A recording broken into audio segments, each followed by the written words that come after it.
It starts with snow. Gentle, silent, peaceful.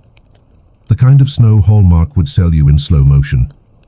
Except this one burns, because it's 1870 and your shoes aren't made for winter. They're scraps of stitched leather, thin as paper, cracked from last year's frostbite. Every step crunches like glass, every breath scrapes your throat raw. You tell yourself it's beautiful, the way people do in stories. But the beauty is a trick, nature's polite way of killing you slowly. Your name isn't George Bailey, not yet, but let's pretend it is.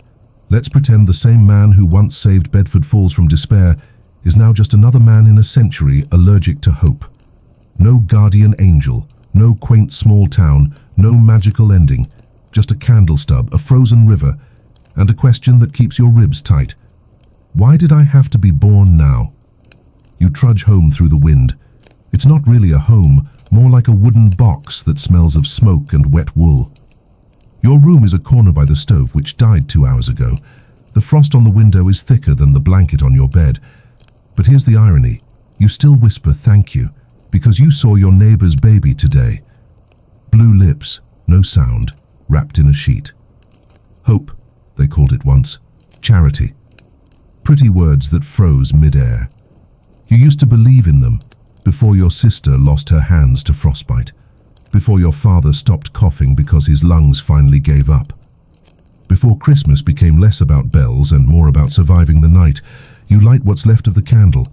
It flickers like it's afraid of itself, and maybe it should be, because you can't stop thinking, if miracles are real, why do they always arrive too late? In the future, the one with electricity, carols, and cocoa, they'll write stories about men like you. Stories where angels intervene and snow becomes soft again. Where every mistake leads to a lesson, every despair turns poetic. But tonight, there's nothing poetic about dying quietly while the stars pretend not to see. You curl up tighter, bones clicking like cold wood. The candle sighs its last breath. Darkness rolls over you, heavy, absolute, and strangely calm.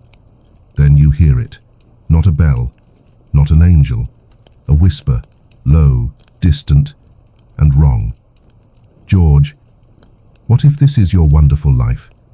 The voice is smiling. You open your eyes, or maybe you never closed them.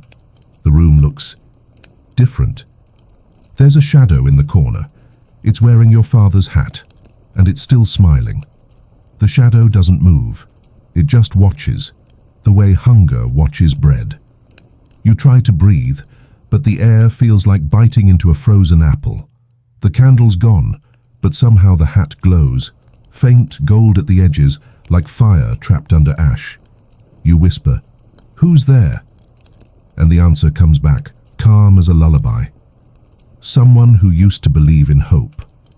You'd laugh, but your teeth are clattering too loud to fake courage. "An angel," you manage. The shadow tilts its head. "You could call me that. But that word has changed since you invented coal and war." It steps forward, no feet, just the sound of crunching snow on wood. Your father's hat melts into light. Beneath it, no face, just absence. "You want to see what wonderful really means?" the shadow asks. Before you can answer, the floor gives way. Suddenly, you're falling through time. Not flying, falling, through a tunnel of smoke, screams, and unfinished prayers. Each century flashes by like photographs tossed in a fire. You see plagues, fires, children counting corpses. You see your own name carved into gravestones that never existed. Then silence. You land in a church, empty pews, a single bell tolling somewhere far beyond reach. The year? 1946. A Christmas that people will remember. It's warm here. Electric lights hum like insects. Outside, snow falls politely as if rehearsed. And there he is, the other you, George Bailey, smiling too hard, holding his kids. Everyone's crying, hugging, promising that life is worth living. You should feel something. Envy, relief, awe. Instead, you just feel wrong. Like you've walked into a movie theater halfway through a lie. Because you know what it took to reach this moment.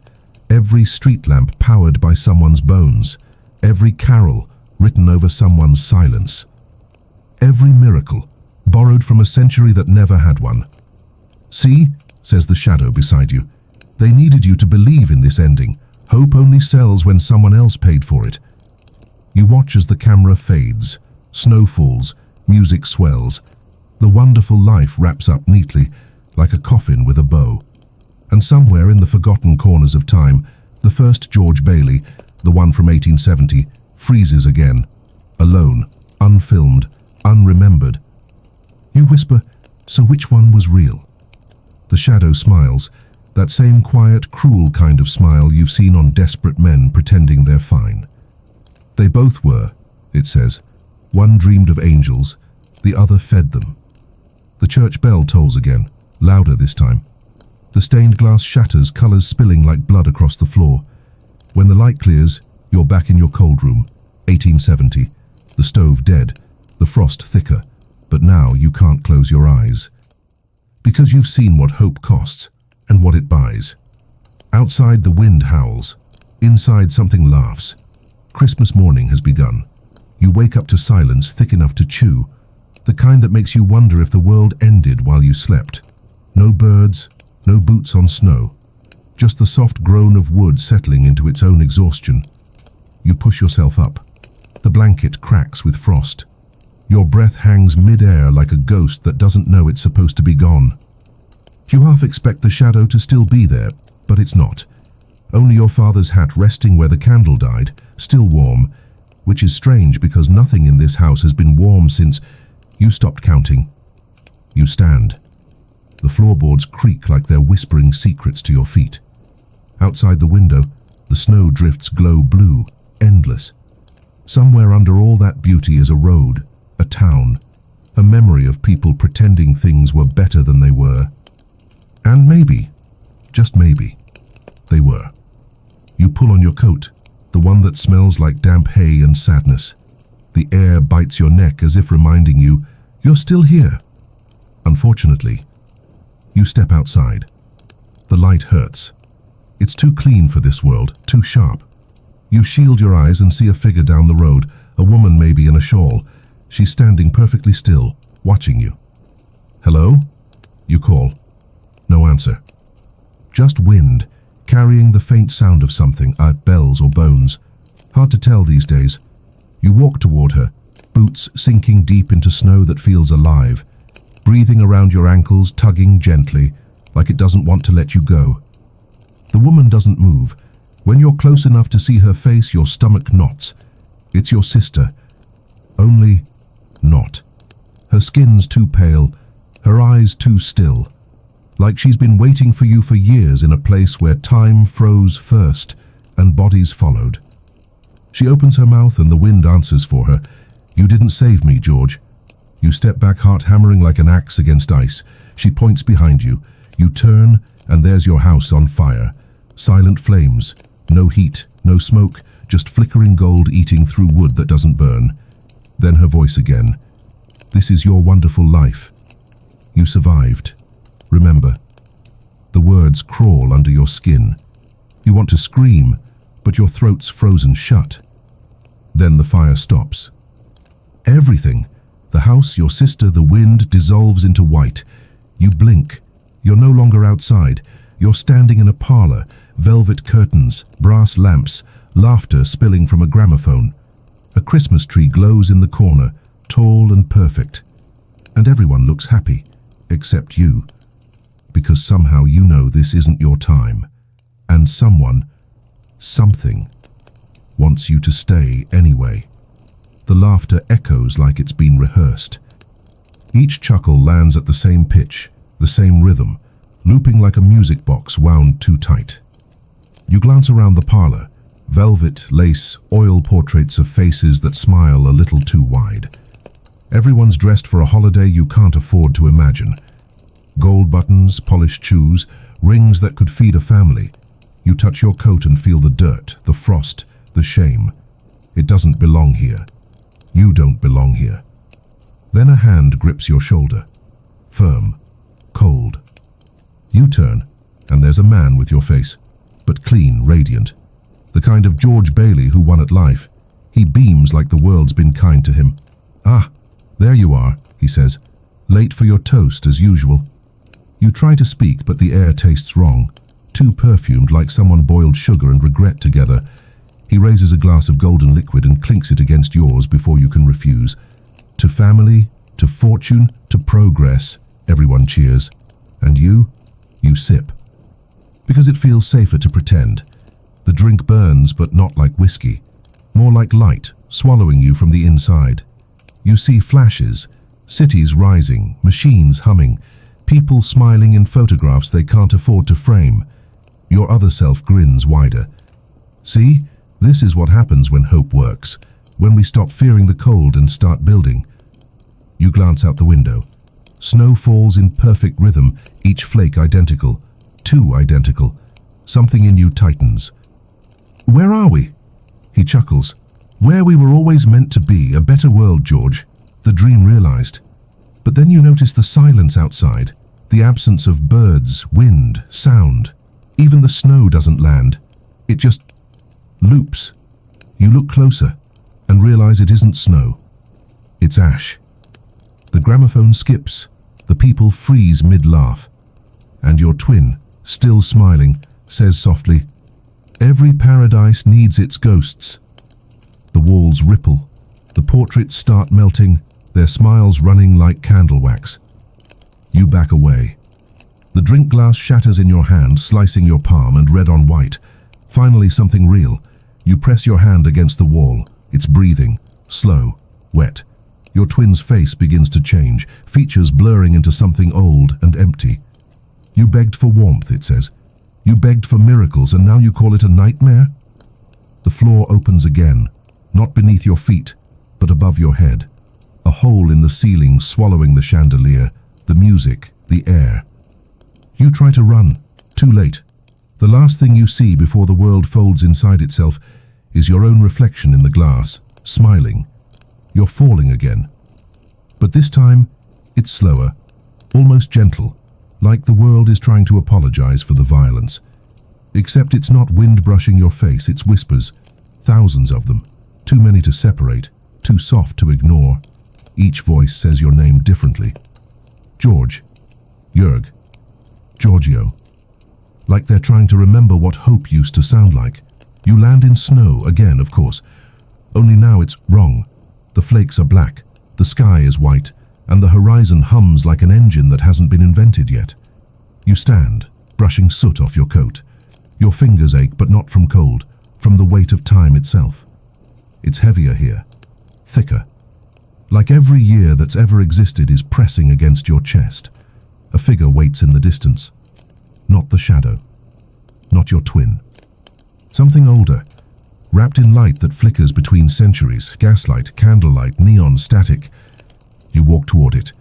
Every step crunches like breaking film reel. When you get close enough to see its face, you freeze. It's you again.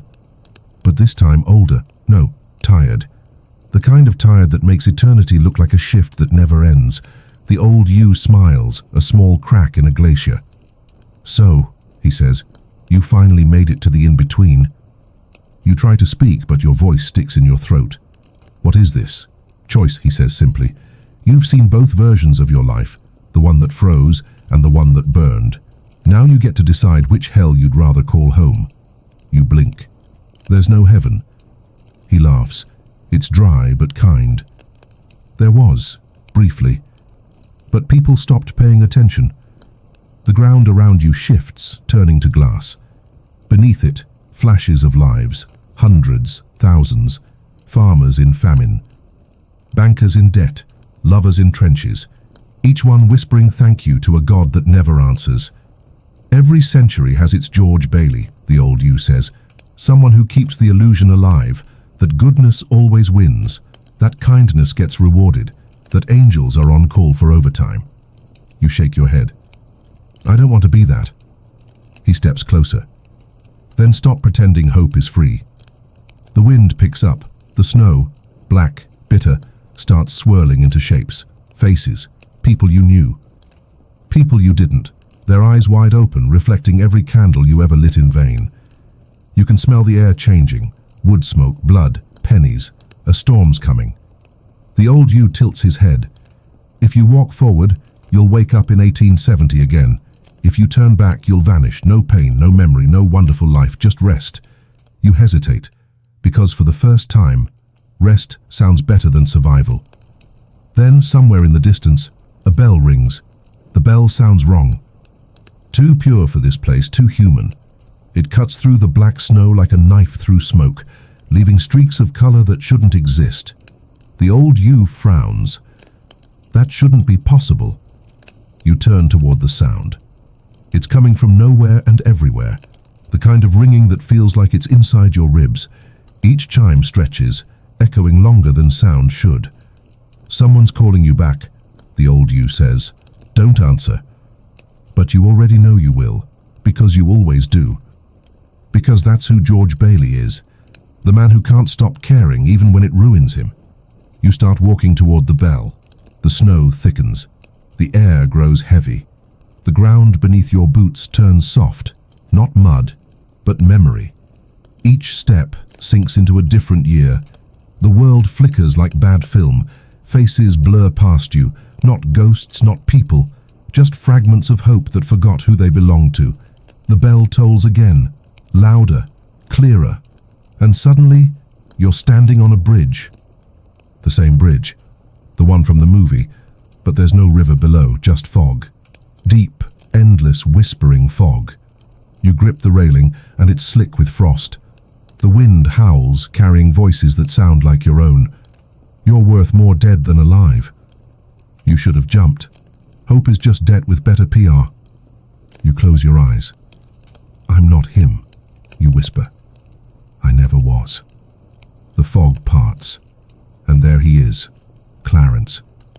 Or something pretending to be him. Only this version looks starved, hollow-eyed, wings shredded like paper. He's smiling, but his voice is cracked. You rang the bell, George. Now you get your miracle. You step back. You're not real. He shrugs. Neither are you. The bridge trembles. The fog starts to climb, curling around your legs, your chest, your face.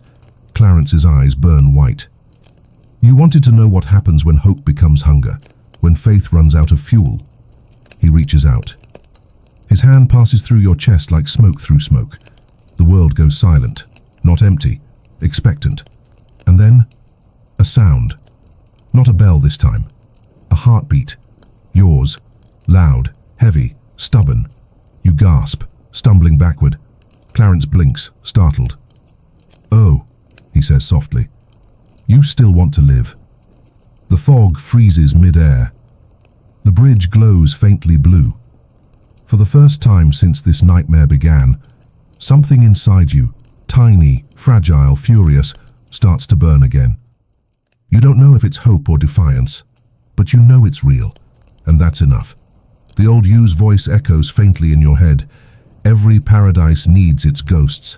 You look into the fog and whisper back, then I'll be the one that haunts hope.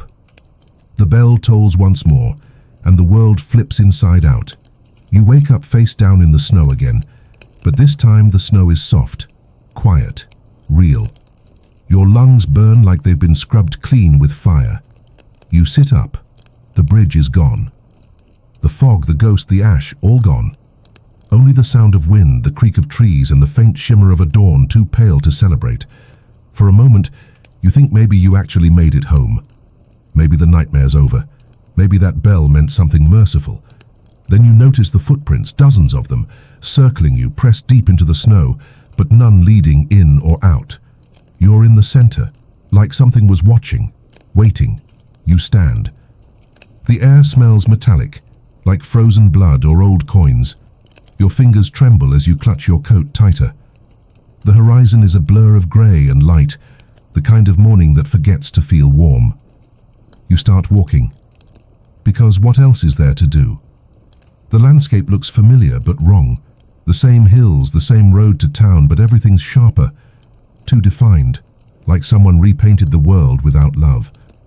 When you finally reach the first house, it's empty. No smoke, no sound. Just an open door creaking in rhythm with the wind. You step inside.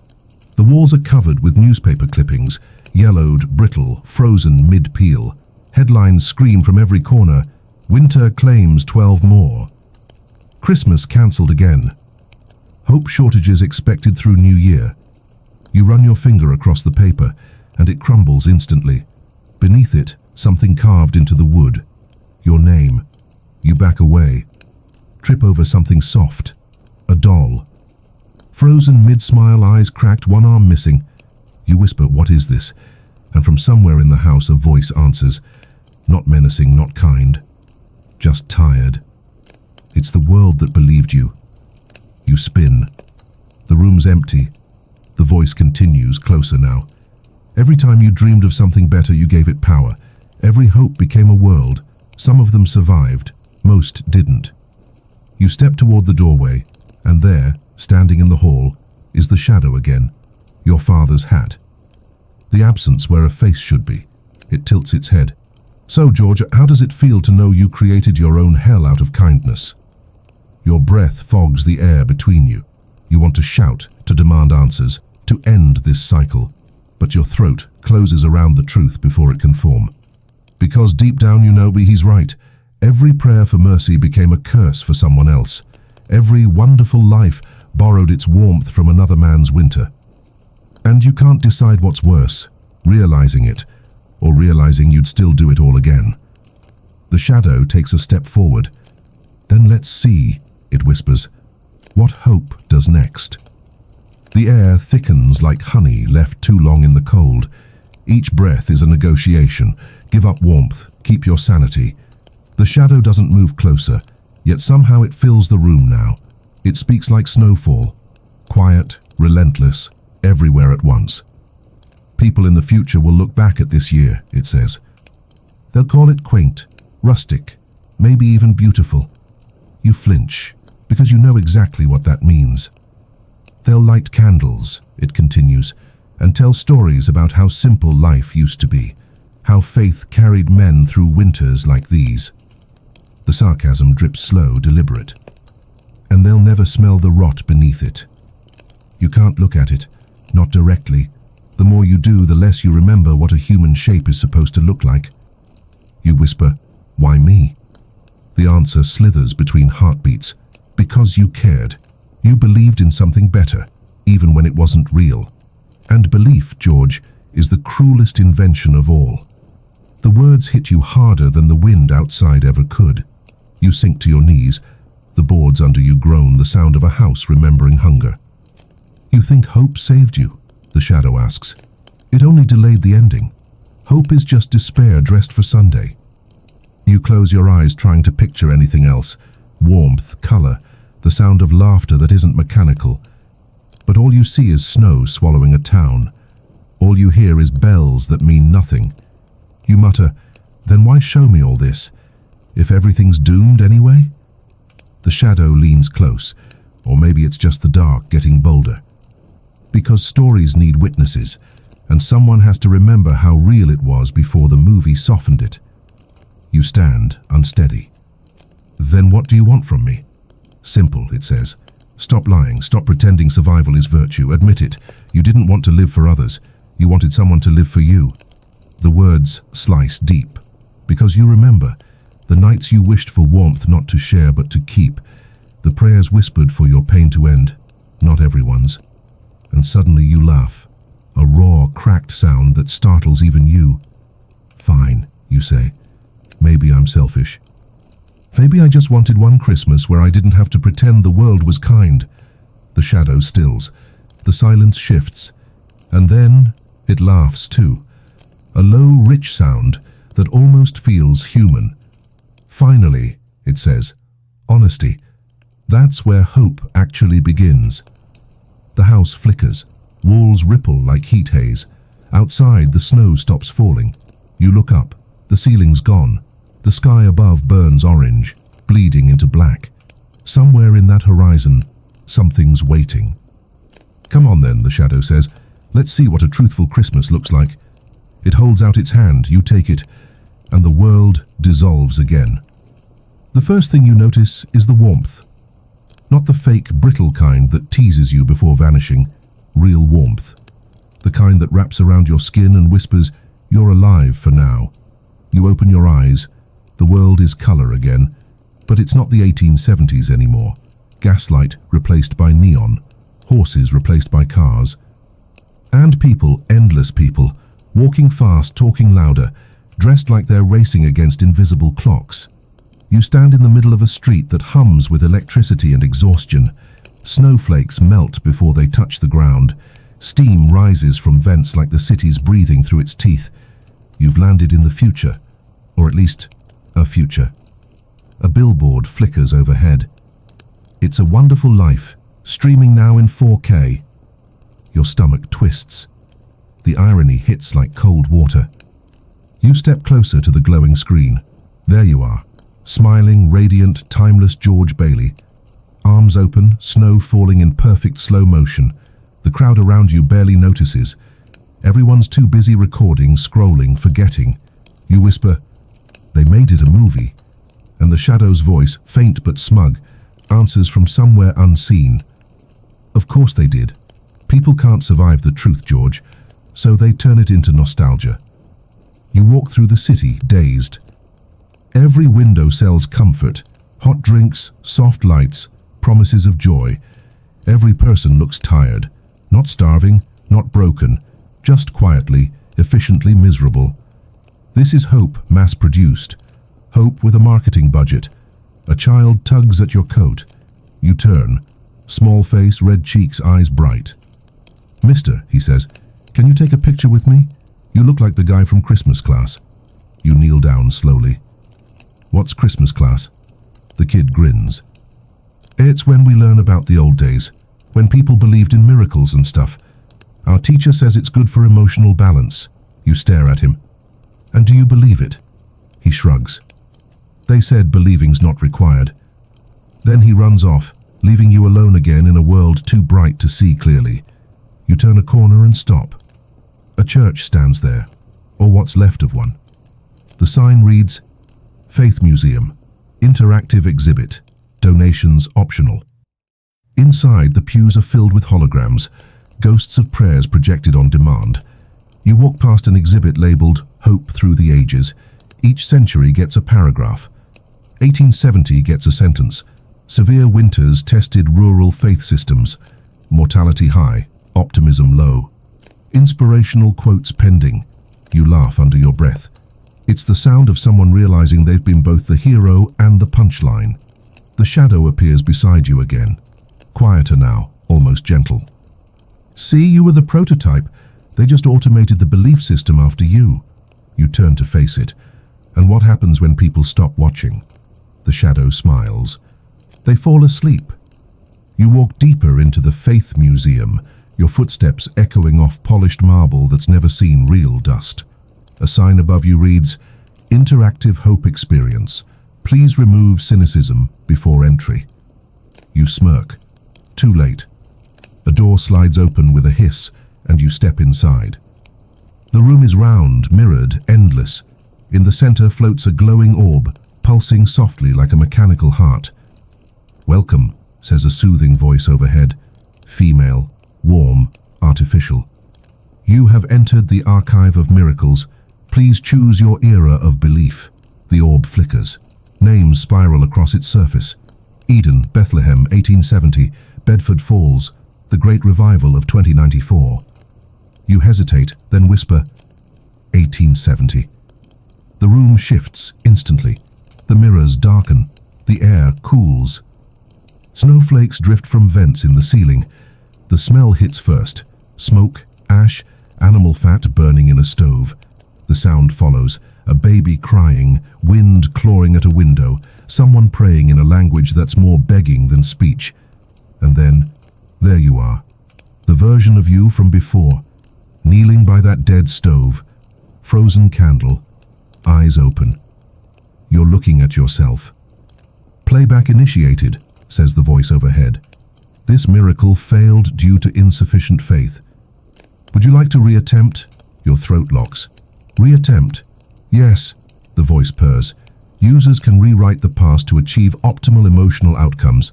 Please select adjustment level, mild redemption, full salvation, or tragic beauty." You laugh, sharp, hollow. You turned misery into menu options. The shadow appears in the mirror, smirking. People love control, George, even if it's fake, especially when it's fake. You stare at your frozen self, that lifeless body that used to dream of angels.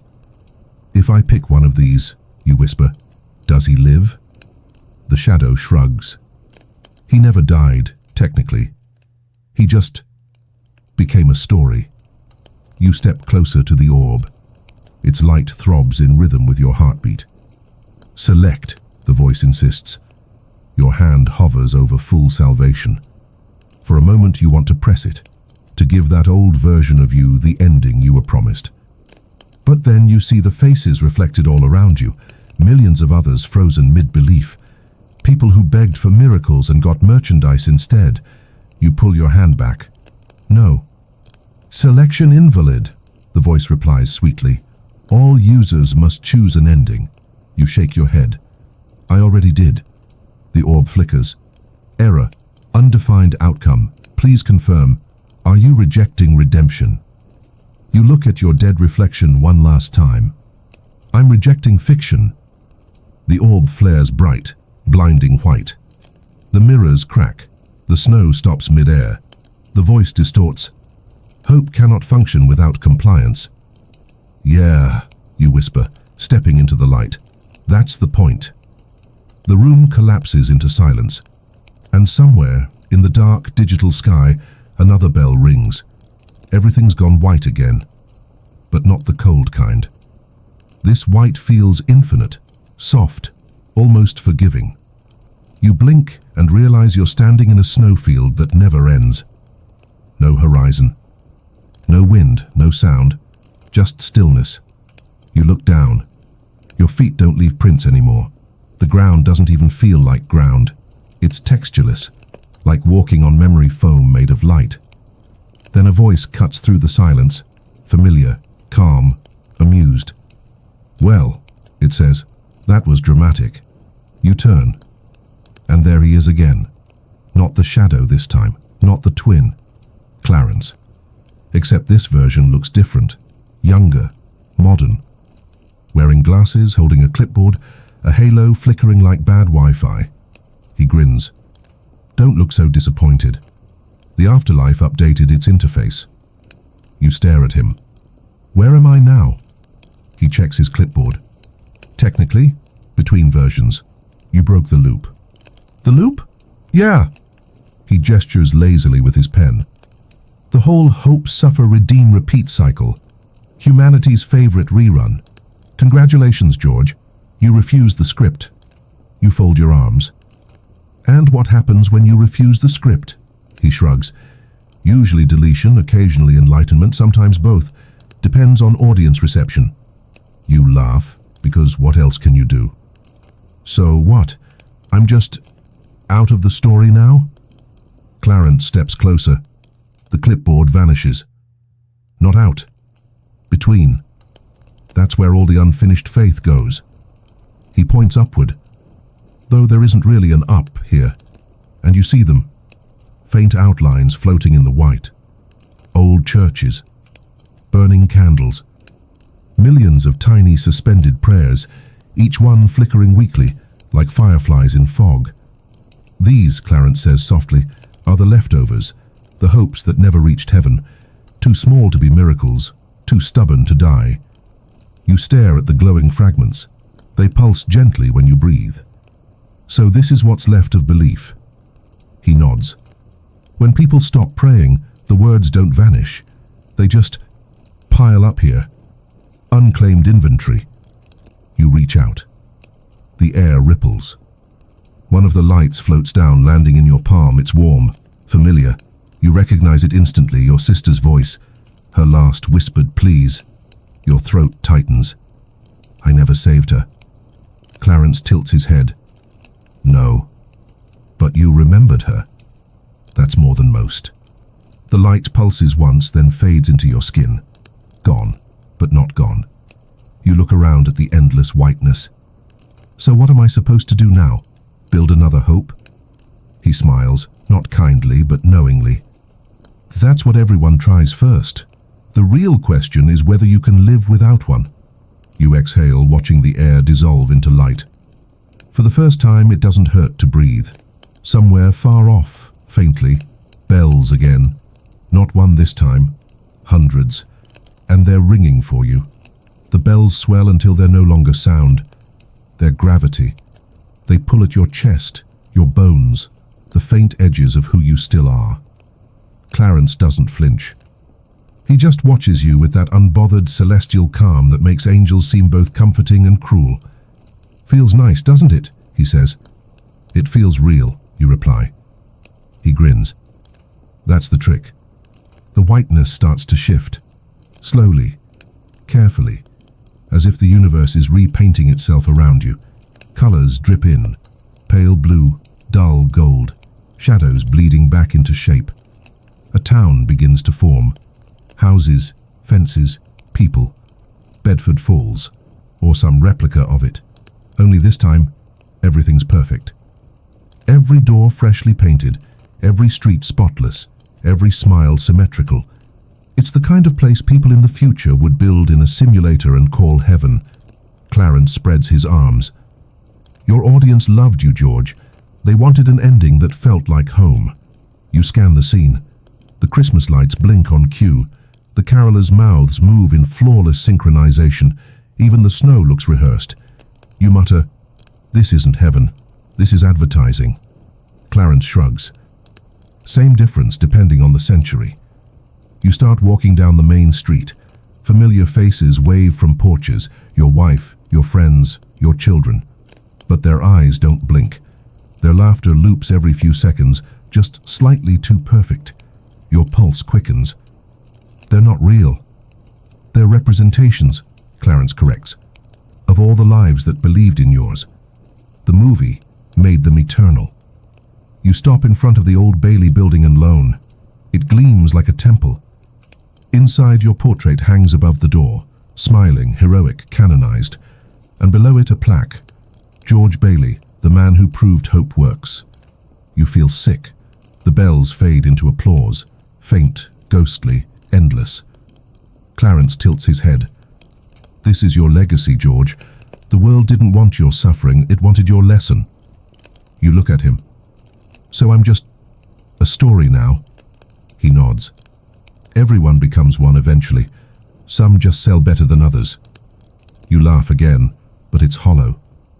I fought to survive the cold, and they turned it into comfort.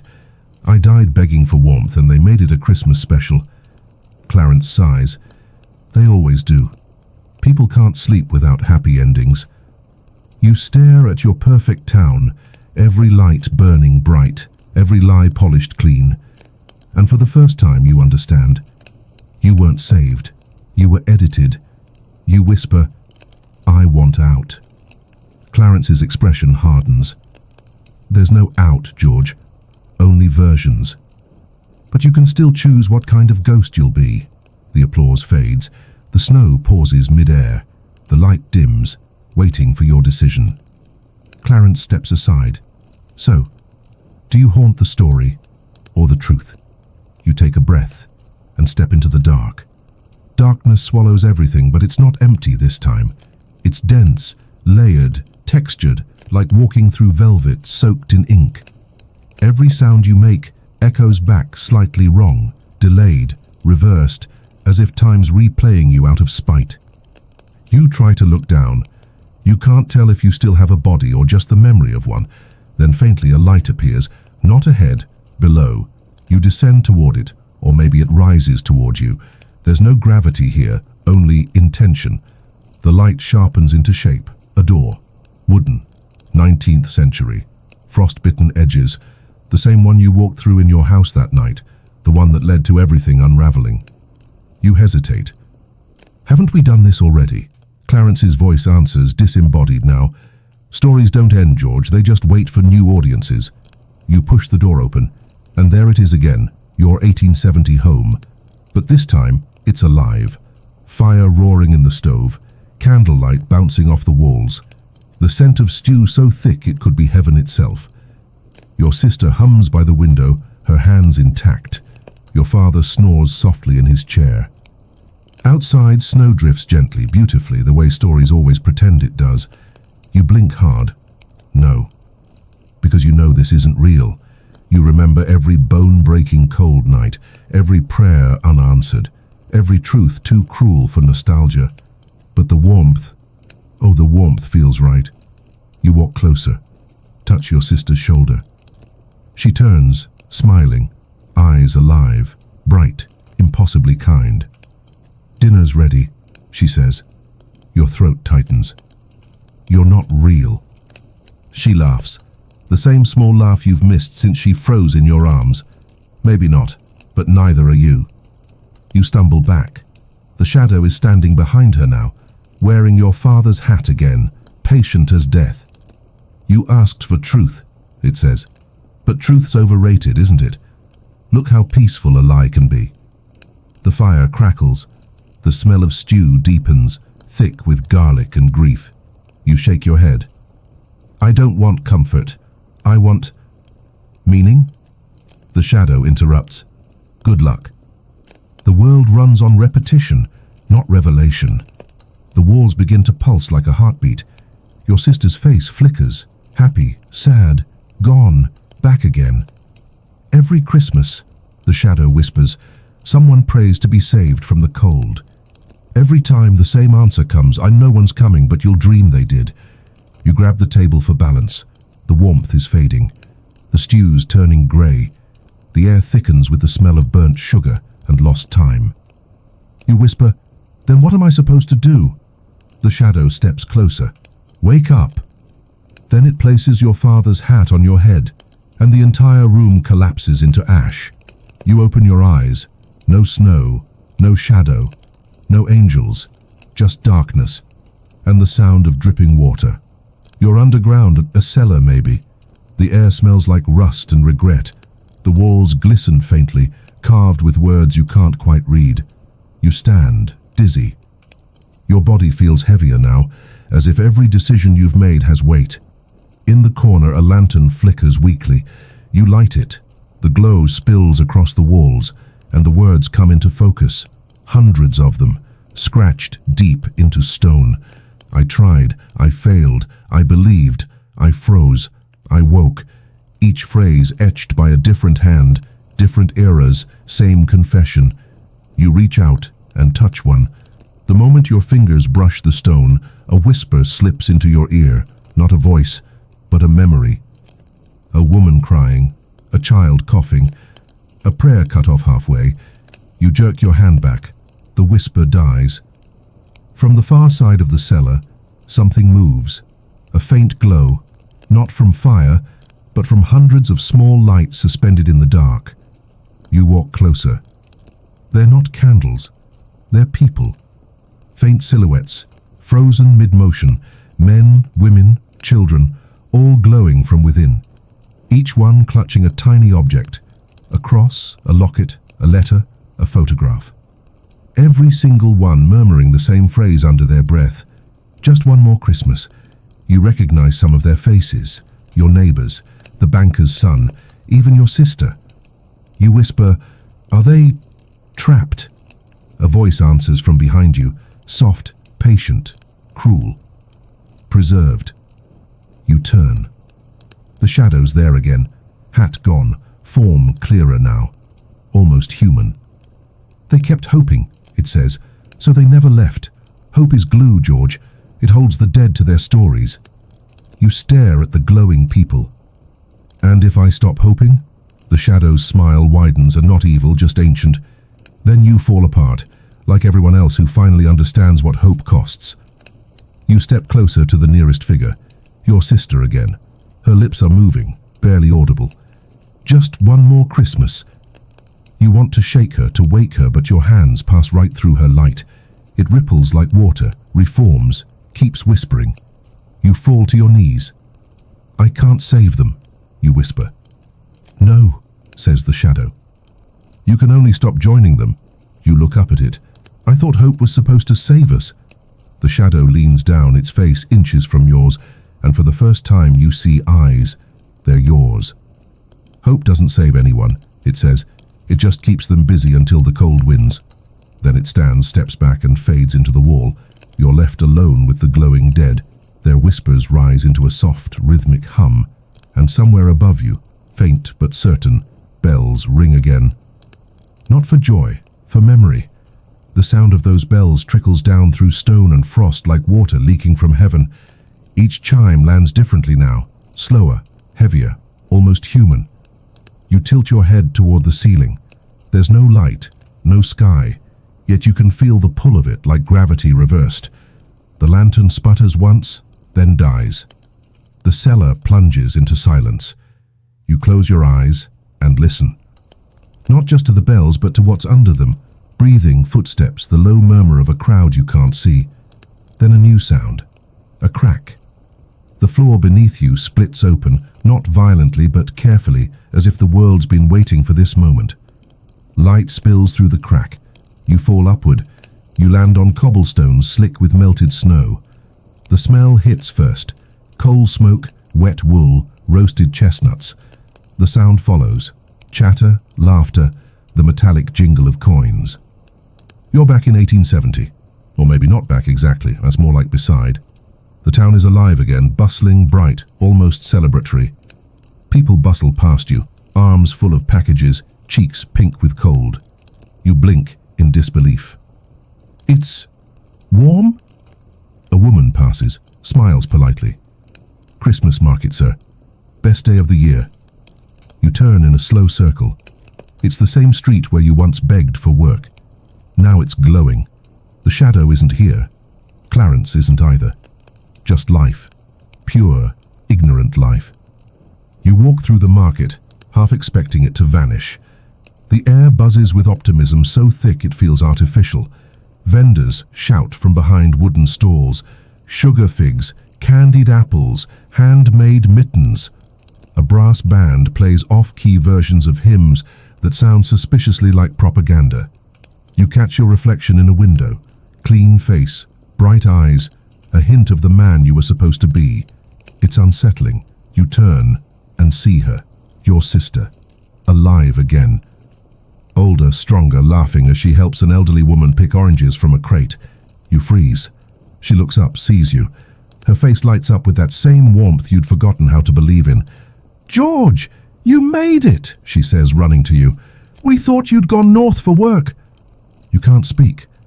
She hugs you, solid and real. You feel her heartbeat, steady, alive, unghosted. Tears sting your eyes. "You're okay," she laughs. "Better than okay. Things are finally looking up. People are saying next year will be prosperous." The words taste strange in your ears. Prosperous. The 1870s were never prosperous. Not here, not for you. You step back, scanning the square. Everyone looks fine. No hunger, no frostbite, no despair. A perfect, impossible Christmas. Too perfect. You whisper, "This isn't real." Your sister frowns. "Of course it's real. You're here, aren't you?" And then, just as the bells fade, you hear it. A faint, mechanical whir behind the laughter. Like a projector running out of film, the sound sharpens, whir, click, hum, like the heartbeat of something pretending to be alive. The crowd doesn't notice.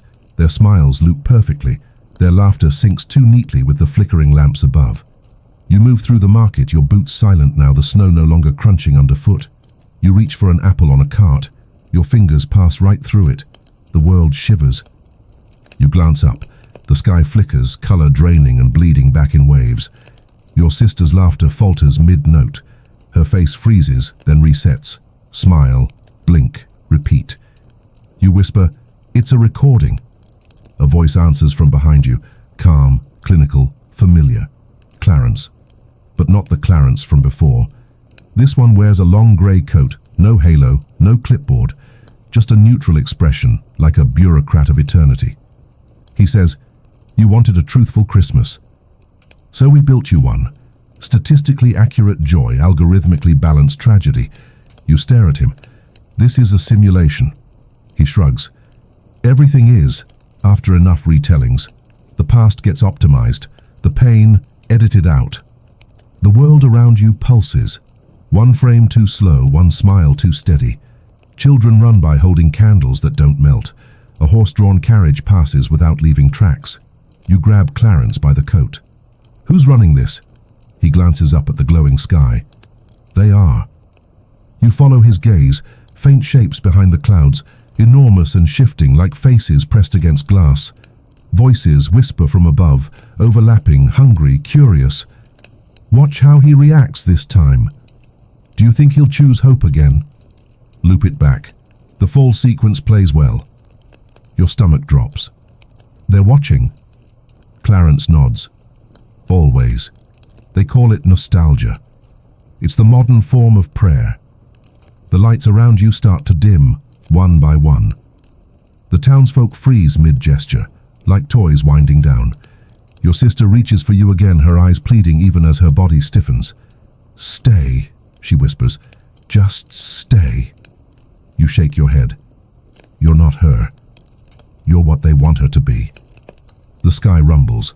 A voice, loud and toneless, booms overhead. Narrative instability detected. Clarence sighs. You broke their story again.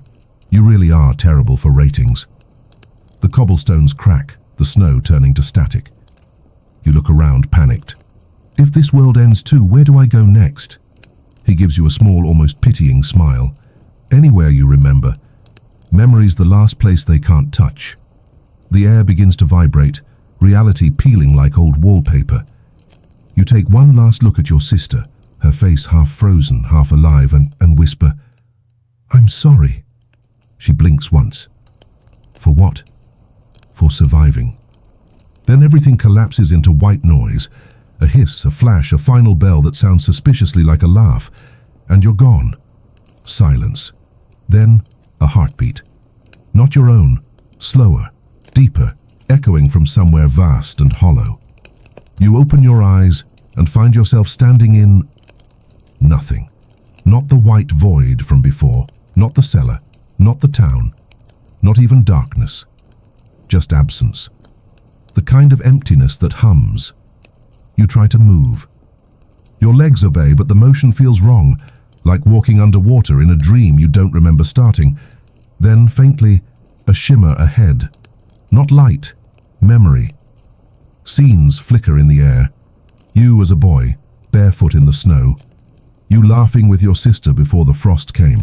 You praying beside a dying fire. You watching yourself die. You whisper, "Is this me?"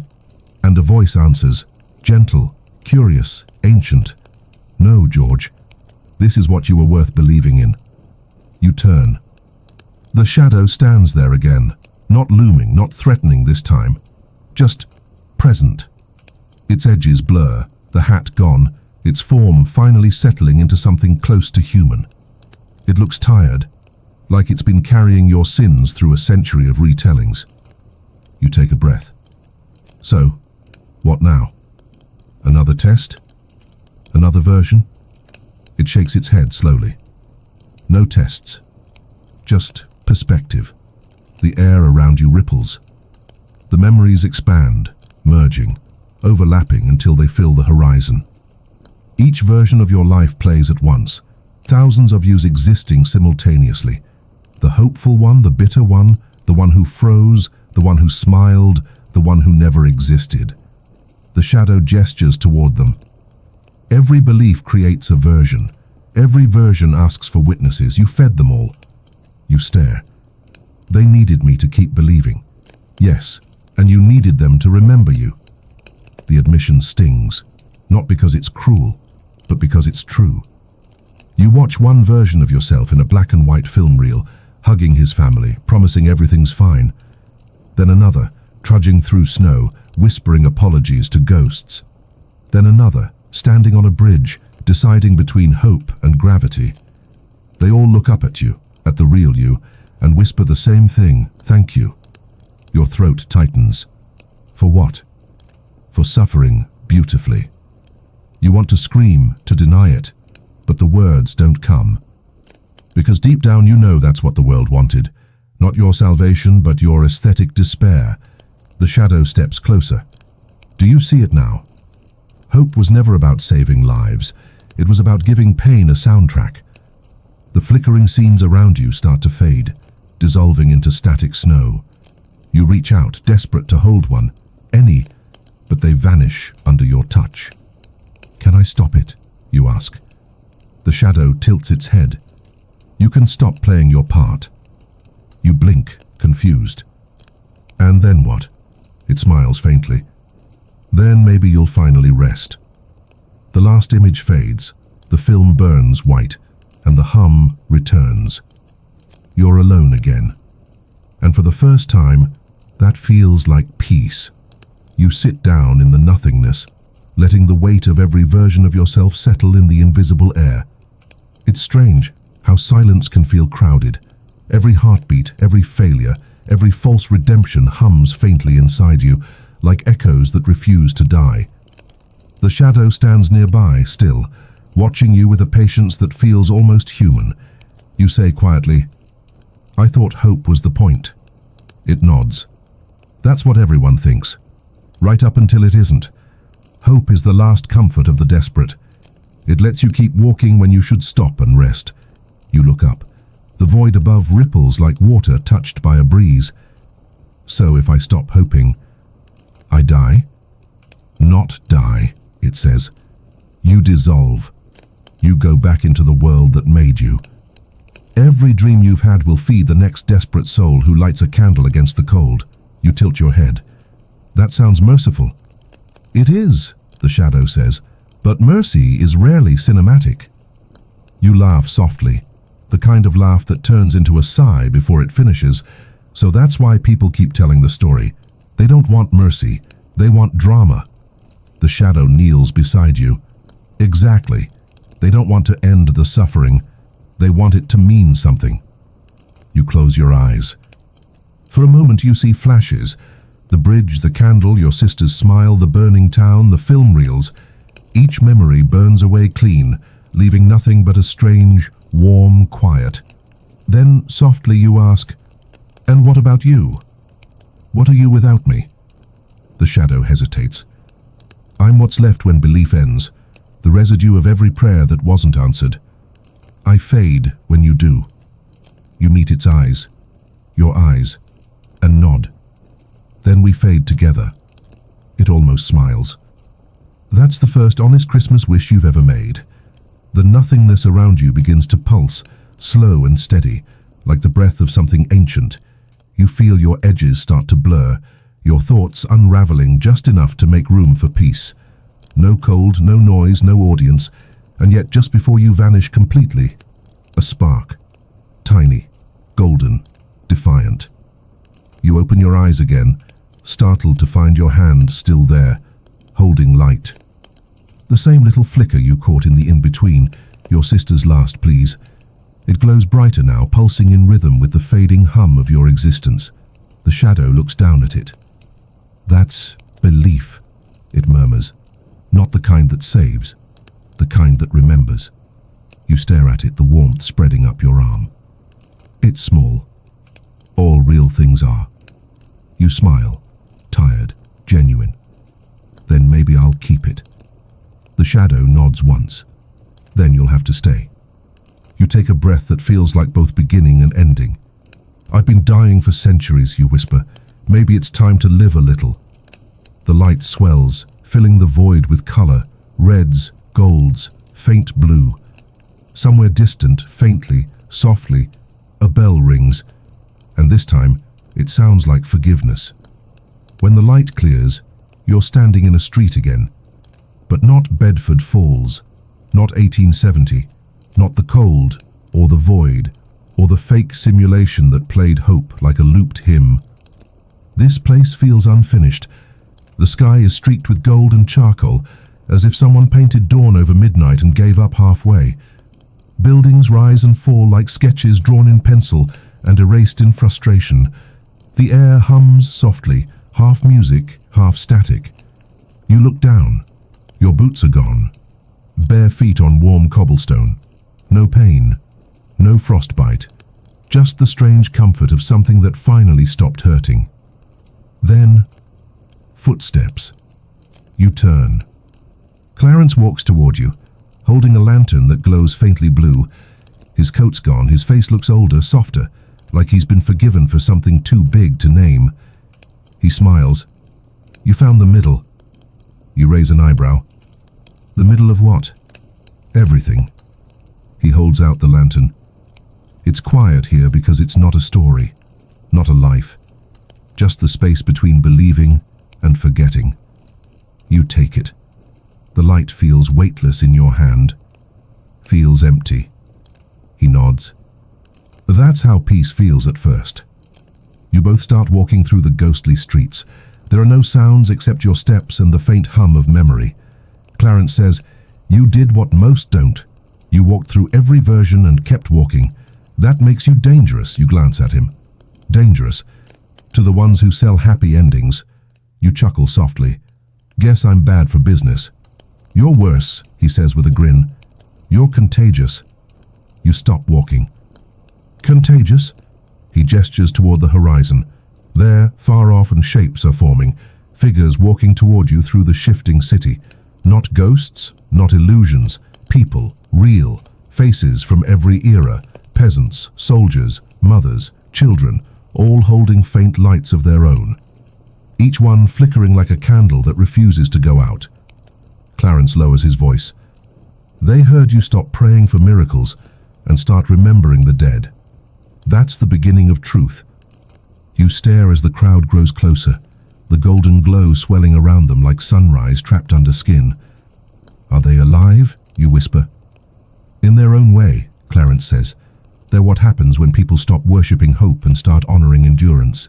The crowd reaches you, their faces are calm. Not joyful, not broken, just present. The kind of peace that doesn't need permission. A woman steps forward, her eyes familiar. Your sister. Only this time, there's no frostbite, no flicker. Just the steady warmth of something real. She takes your hand. You didn't have to save us, she says softly. You just had to remember we were real. The words hit harder than any sermon. Clarence fades into the background, voice quiet. Congratulations, George, you've left the movie.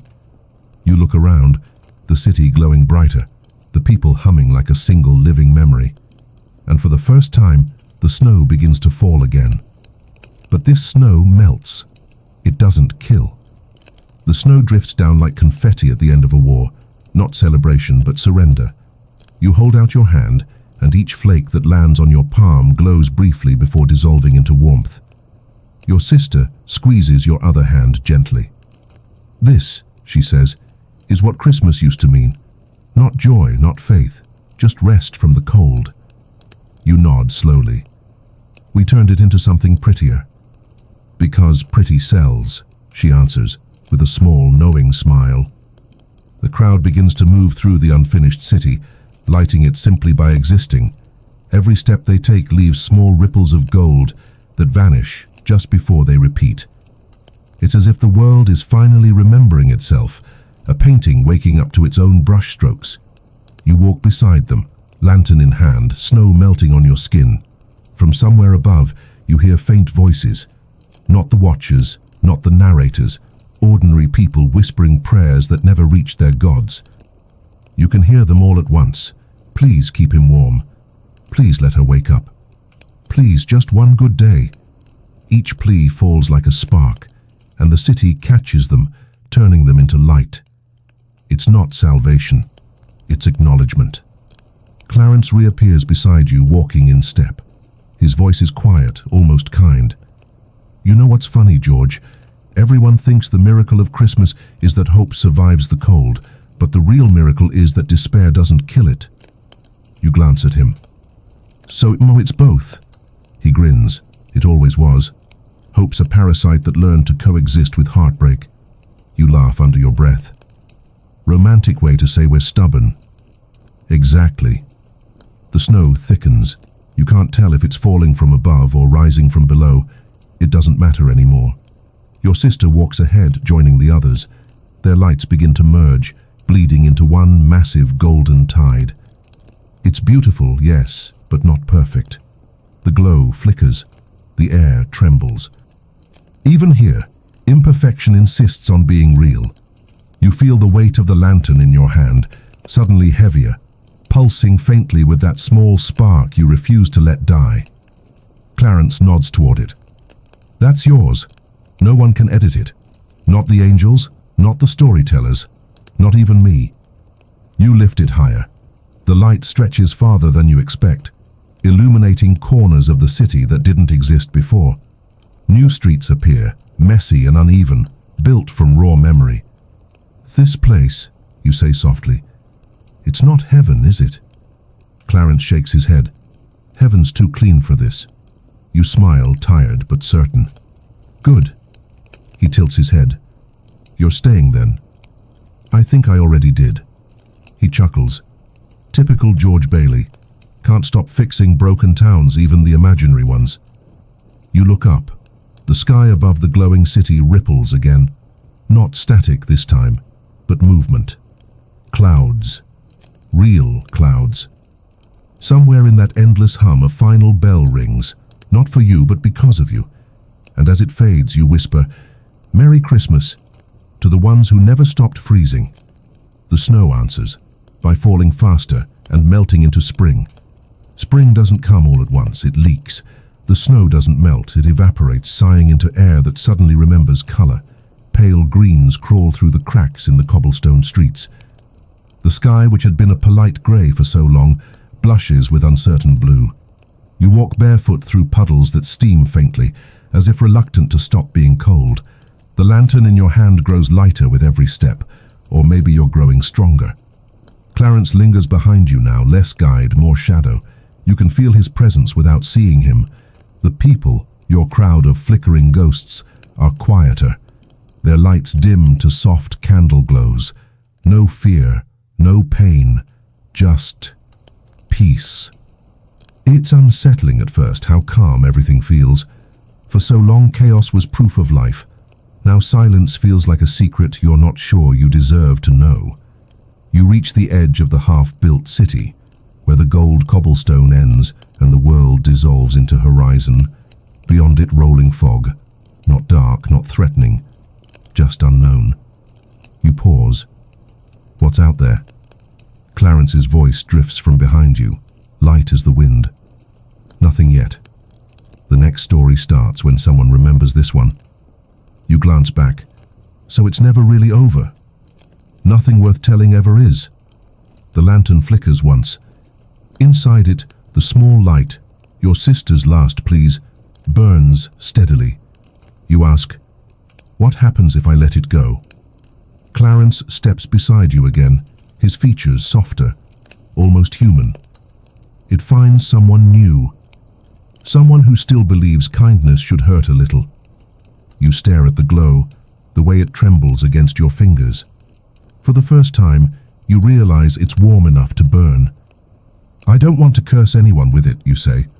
You won't, he replies. You'll remind them, that's different. You kneel at the edge of the city. The fog drifts closer, gentle as sleep.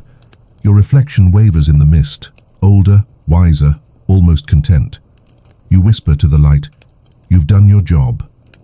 And you let it go. It drifts forward slowly, humming faintly as it floats into the fog. For a moment, it's just another flicker in the endless grey. Then, boom. A burst of warmth ripples through the air. The fog ignites not with fire but with colour. Green, gold, blue, pink, swirling together like dawn painted by someone who missed the concept of subtlety. The people gasp. The city hums. Even the cobblestones seem to vibrate. Clarence smiles. There it goes. A new beginning.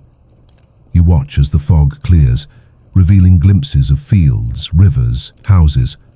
A world slowly rebuilding itself from faith's ashes. Someone else's story, you say quietly. Exactly, Clarence nods, and this time maybe they'll write their own ending. You turn back toward the city, now alive, imperfect, real. It's not paradise, but it's possible. And for the first time, that feels like enough. The light disappears into the fog, and with it goes the last trace of winter in your bones. For the first time in what feels like centuries, you breathe without flinching. No smoke, no frost, no ghosts, just air. Clarence stands beside you, watching the colors dance where the fog once was. You feel that? He says. That's what peace sounds like before someone tries to monetize it. You laugh, and it doesn't sound broken. Can they find me here? You ask. He shakes his head. No one finds anyone here, they just remember them differently. You both stand at the city's edge, listening as distant sounds filter through the newborn landscape. Footsteps on soil, children's laughter, the crackle of fires lit for warmth, not survival. It's not perfect. The world still shivers, but it's awake. Clarence adjusts the sleeve of his coat, sighs. Every age builds its own version of Christmas. Sometimes it's a feast, sometimes it's a funeral. The trick is learning when to stop expecting either. You look back at the faint outlines of the people, the glowing souls now moving freely through streets that no longer loop like a record. Some vanish into light, some fade into homes that never existed until now. Each departure feels like punctuation. You whisper, "So this is what happens when stories end." Clarence shakes his head. No, George. This is what happens when they stop needing endings. The city hums louder, the air warming as the sun finally breaks through, imperfect but real. The clouds scatter, revealing a sky that's blue but bruised, like the world's been through something and decided to keep the scars. Your sister appears again, standing in a doorway, smiling that tired, lovely smile. "Will I see you again?" she asks. You step closer, tucking a strand of her hair behind her ear. "You already do," you say. Every time someone remembers, they didn't survive for beauty. They survived because there wasn't another option. She nods, eyes shining. "That's enough, isn't it?" "It's everything," you answer. She turns and walks toward the new fields, her figure fading into gold. Clarence clears his throat softly. "You handled that better than most." "Practice," you say. He chuckles. "Then maybe you're ready." "Ready for what?"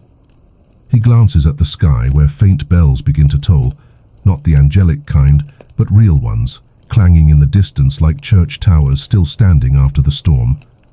For nothing. For rest. The bells echo across the half-made world. Not loud, just honest. You close your eyes, letting them pass through you. No angels, no lessons, no redemption arc. Just a man who lived long enough to see what belief leaves behind when it's finally done pretending. You exhale slowly, the sound soft as the end of a hymn. The last of the snow melts at your feet, seeping into the soil like it's been forgiven. "Thank you," you whisper to no one in particular. The city breathes with you. And somewhere quietly the world turns towards spring. Spring doesn't shout, it hums.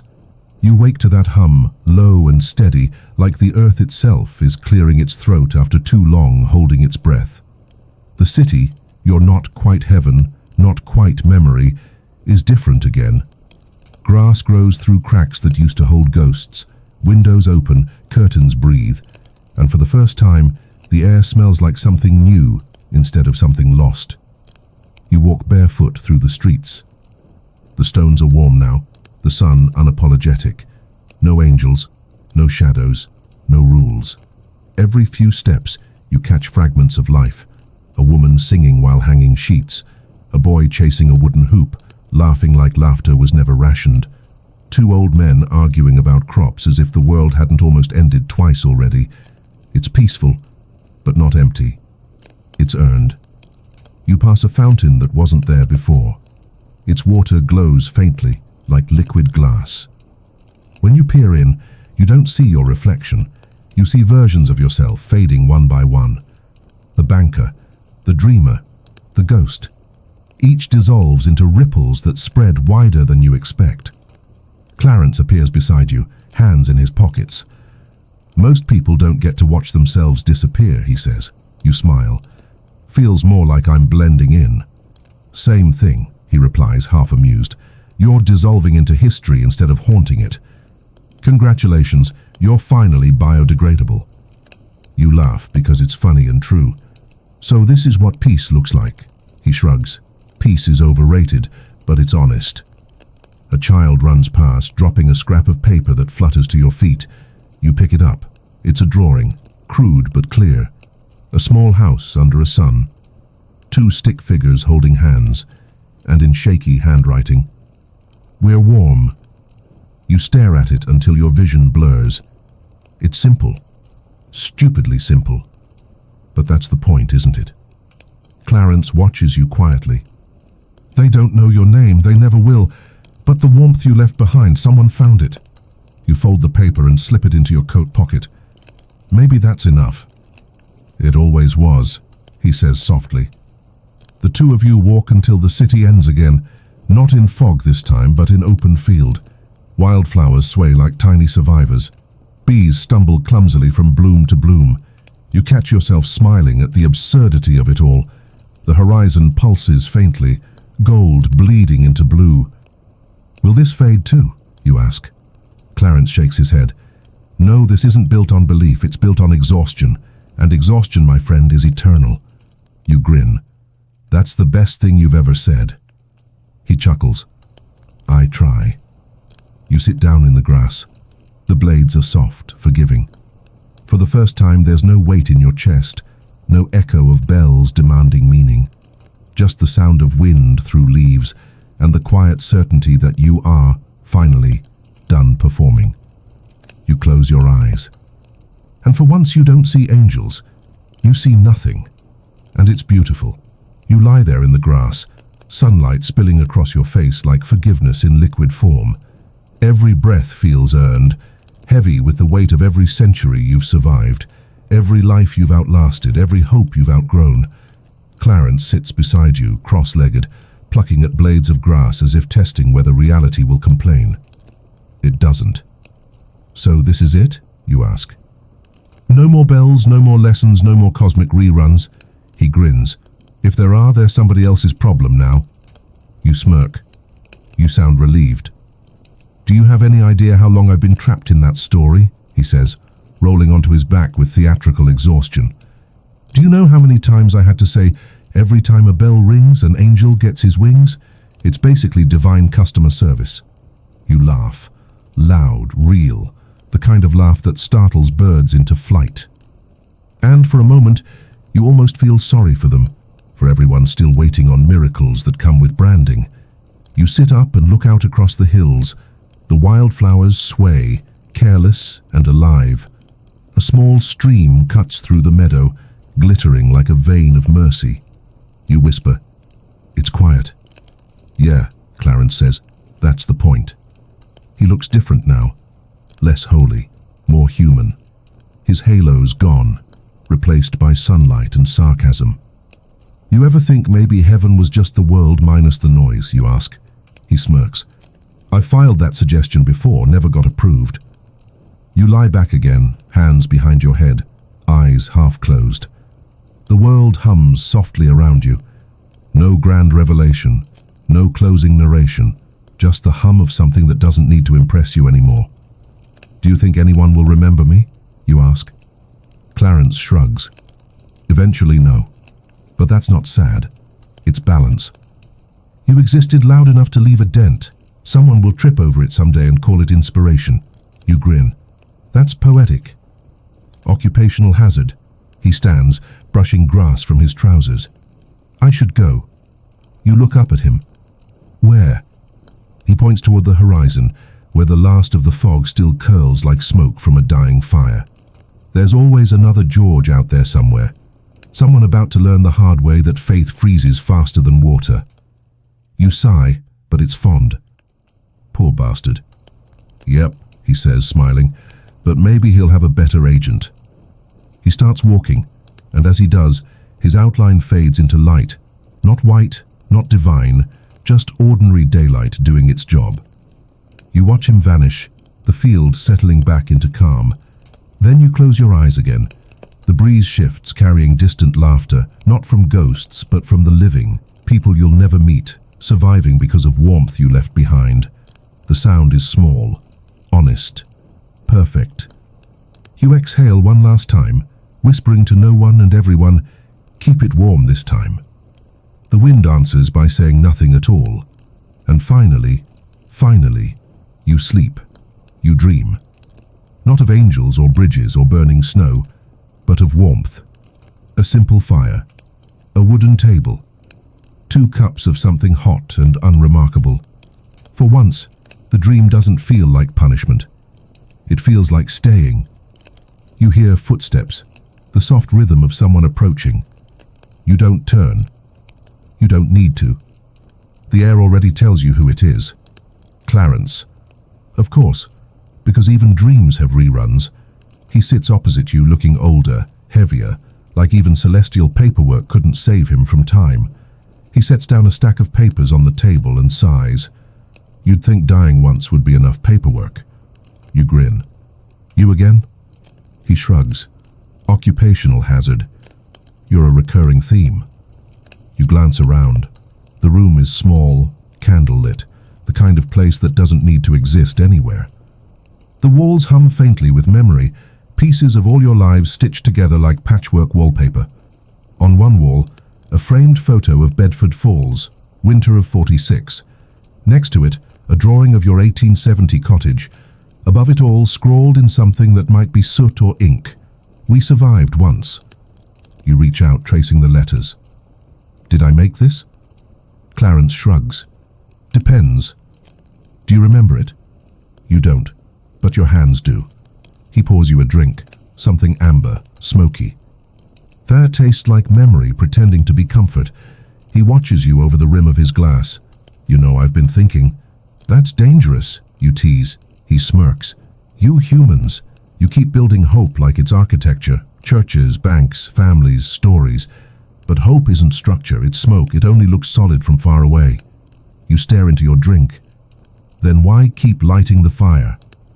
Because smoke still smells like warmth, he says. You sit in silence for a while, the fire popping, the air soft. Outside there's no sound, no wind, no bells, no audience. Just the steady hum of a world that finally stopped demanding miracles. You murmur, do you ever miss it? The noise, the faith, the applause? Clarence leans back, smiling faintly. I miss the mistakes. You raise an eyebrow. The mistakes? He nods. The parts that didn't fit the story, the places where people were too tired to be holy and too stubborn to give up. That's where the truth lived. You think about that. About how every version of your life, every frozen night and scripted salvation had one thing in common: imperfection. You whisper, so, what happens to all of it now? The versions, the stories, the lies. Clarence gestures toward the window. Outside, the horizon glows faintly gold. Dawn again. They fade. They recycle. They feed the next fool who thinks hope is original. You smile softly. Maybe that's okay. He chuckles. That's the spirit. The fire burns lower. The candle flickers. You feel it again, that pull toward rest. Not the cold kind, the earned kind.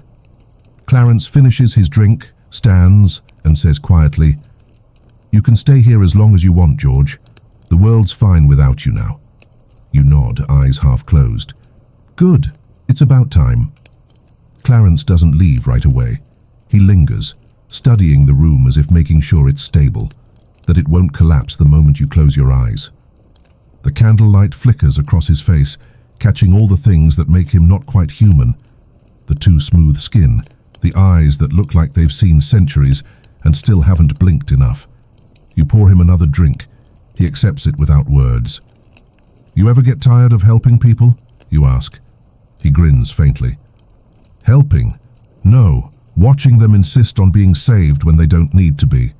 Constantly. You smirk. Sounds familiar. He raises his glass. To hopeless optimists who finally learn to rest. You clink his glass and the sound rings cleaner than any bell, the kind of sound that feels like punctuation. Outside, something shifts. Not ominous, just alive. The sound of grass moving, wind making up a new melody. You listen for a long while, eyes half shut. It's funny, after all this time, after all those lives, I think I finally understand what people mean when they say blessed. Clarence leans forward. And what's that? You smile. It's when the pain stops needing an audience. He laughs quietly, like he didn't expect you to say something that true. You're learning, George Bailey. Too late, though, you tease. Never too late, he replies. You just had to outlive the sermon. You both sit in the soft glow, the fire snapping politely in the hearth.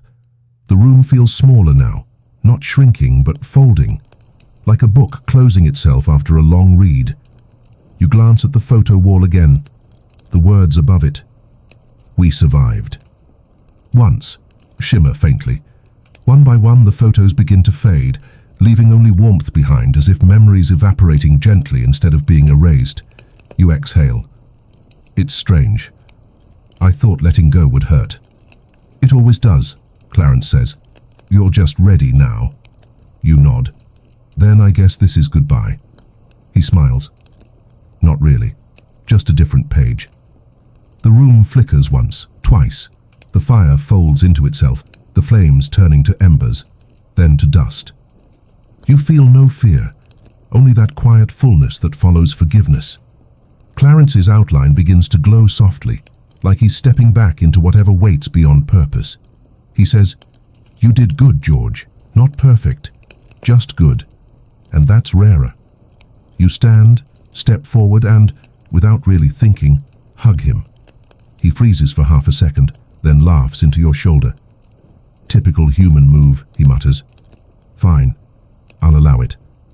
When you let go, he's already fading. But his voice lingers. "Don't forget to dream small, it's safer that way." You smile, whispering to the empty room, "Good night, Clarence." The last flicker of candlelight bows out. Darkness folds in, soft as a blanket. And for once, there's no fall, no loop, no noise, just a single unbroken breath. It begins again, but softer. Not a resurrection, not a reset, more like the echo of something that refused to die politely. You wake up to light filtering through linen, warm, gold, patient. The kind of morning that doesn't rush you. For a long time you just lie there, listening. Birds, real ones, wings flicking against the roof tiles, voices tripping over each other in a language that doesn't need translating. You sit up slowly, no coat, no frost, no shadow, just skin that remembers being cold, and a world that doesn't hold it against you. You're in a small cottage, plain walls, wooden beams, dust caught in sunlight. It smells of old books and new bread. Someone's been here recently, someone who cared enough to leave warmth behind. You rise and wander through the rooms. Each one feels familiar in a way that's too gentle to be memory, more like nostalgia trying to play it cool. A kettle whistles, not dramatically, just enough to remind you that the world still runs on small noises. You pour yourself tea, sit by the window. Outside, the hills roll on forever, green where they used to be white, alive where they used to ache. And there in the middle of a field stands a single figure, a child, maybe 10, holding something glowing in her hands. You squint. The light looks familiar. She waves. You wave back. When she opens her palms, the glow escapes, a little spark, gold and soft, floating upward like it knows exactly where to go. It rises into the air, catches the sun, and vanishes. You smile. So it found her. A voice behind you says, "Found who?" You turn. An old woman stands in the doorway, grey hair braided neatly, eyes sharp but kind. She looks like someone who spent a lifetime expecting nothing and still found everything. You shrug. "Just someone who needed light." She chuckles. "We all do. That's why we keep telling stories, isn't it?" You study her face. There's something achingly familiar about it. The tilt of her head, the warmth in her eyes. Then you realize, it's your sister, older, alive. She sets a loaf of bread on the table, steam curling in the sunlight. "You're quiet today." You swallow hard, blinking back a smile. "Just remembering the cold." She laughs, that same laugh that once kept you alive through the worst of it. "Well, it's gone now, might as well forgive it." You nod, working on it. You both eat in silence, the kind that feels earned. Outside, children chase each other through tall grass, their shouts cutting through the calm like joy, refusing to be subtle. And you think, maybe this isn't heaven. Maybe it's what happens when heaven gives up trying to be better than here. The kettle hums again. The bread disappears, one slice at a time. And for the first time in forever, you don't feel watched, just alive. Afternoon slides in without ceremony. The sky drapes itself in lazy blue, the kind that doesn't promise anything except more hours to waste. You and your sister sit outside, 2 cups of cooling tea between you, sunlight tangled in your hair like gold, trying to apologize for being late. She hums while mending a torn sleeve, needle flashing in and out with the rhythm of someone who's learned patience the hard way. You watch her work and think about how absurdly normal it feels. After everything, after angels, shadows, simulations, deaths both poetic and repetitive, the most miraculous thing is this: peace so ordinary, it almost feels fake. A breeze stirs the grass. You catch a scent of lavender and wood smoke. Somewhere nearby, someone laughs. No echoes, no distortions, just a sound that ends when it's supposed to. Your sister glances at you. You ever miss it? You blink. Miss what? The noise, the grandness, all that cosmic nonsense. You grin. Not even a little. She threads the needle again. Good. It was exhausting watching you try to outsmart eternity. You chuckle. Yeah, eternity's not as clever as it thinks. She smirks. Neither were you. You laugh so hard it startles a bird out of a nearby tree. When it flies off, you both watch it until it disappears into sunlight too bright to follow. After a while, she says, "You know what's funny? All those stories people told about heaven, miracles, the wonderful life, none of them ever talked about what happens after." You nod slowly. Because after isn't dramatic, it's just quiet, and quiet doesn't trend. She laughs again, softer this time.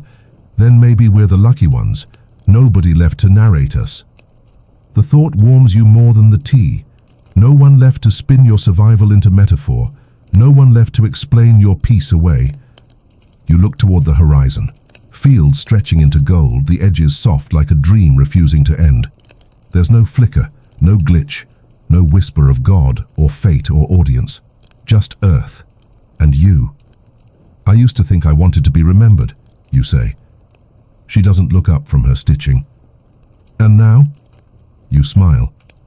Now I just hope someone out there gets to live without needing to be. She finishes the sleeve, ties the thread neatly, and sets it on your lap. For what it's worth, she says, you did okay. You hold the cloth, it's rough, human, real, and whisper, so did you. She leans back in her chair, eyes half closed, face tilted toward the sun. For a long while you both say nothing. Somewhere beyond the hills, bells begin to ring. Not for angels, not for stories, for time. They sound like the world moving on without asking permission. You take a breath. The air tastes like freedom. Warm, slightly bitter, undeniably true. And in that moment you understand. This is what a wonderful life looks like when no one's watching. You raise your cup to the sky. Cheers, you whisper. The wind answers by turning the page. The page doesn't turn so much as breathe. A new day arrives, not with trumpets or angels, but with the simple defiance of morning light slipping under the doorframe. You wake to the smell of bread again, and for a moment you think the world has learned repetition without cruelty. Your sister's already up, humming off key as she tends to the garden. You watch from the window as she wrestles a stubborn root, muttering curses under her breath that somehow sound like prayers. You smile, because here, even frustration feels sacred. You step outside. The soil is cool beneath your bare feet, damp, rich, alive. The sky stretches wide and reckless above you. No gods, no scripts, no narrator's voice trying to make the scene mean something. It just is. Your sister glances up. How are you going to stand there all morning or help me with this thing? You crouch beside her, grab the root and pull. It gives way easily, collapsing into your hands like surrender. She laughs. Guess it just needed both of us. You toss it aside. Story of our lives. She brushes dirt from her palms and sits back. Do you remember when the ground used to hurt? When even the air felt heavy? You nod. Yeah. I used to think that was normal. She looks at you for a long moment, then says softly, maybe it was. Maybe that's what made us strong enough to appreciate this. You stare at the horizon. Fields stretching forever, rivers glinting in lazy spirals. It's not paradise. It's possible. And that's somehow better. The wind picks up. You can hear faint echoes in it. Laughter, footsteps, 1,000 unseen lives carrying on somewhere beyond this quiet corner of the universe. None of them need saving. None of them need miracles. You turn to your sister. You think anyone still remembers us? She shakes her head. No, and that's the miracle. You blink. What do you mean? She smiles. They don't have to. The world got warm again. That's all that mattered. You stand there, stunned by the simplicity of it. All that chaos, all that grief, all those loops. And in the end, the only thing that lasts is warmth. You kneel, run your fingers through the soil. It's soft, forgiving. Tiny sprouts push up between your fingertips. Life arriving uninvited, unannounced, unstoppable. You whisper, "So this is it then." The end. Your sister tilts her head. "No, George, just a quieter beginning." She stands, dusts off her skirt, and heads back toward the cottage, humming again. The same off-key tune that once belonged to survival, now belonging to peace. You stay behind, watching the sunlight crawl over the fields like memory trying to stay gentle. The wind shifts again. And for a brief fleeting second, you think you hear laughter. Not hers, not Clarence's, not the watchers or ghosts, just yours. Lighter, younger, free. The sound of your younger self laughing fades, but the feeling lingers. A warmth that doesn't need to prove itself.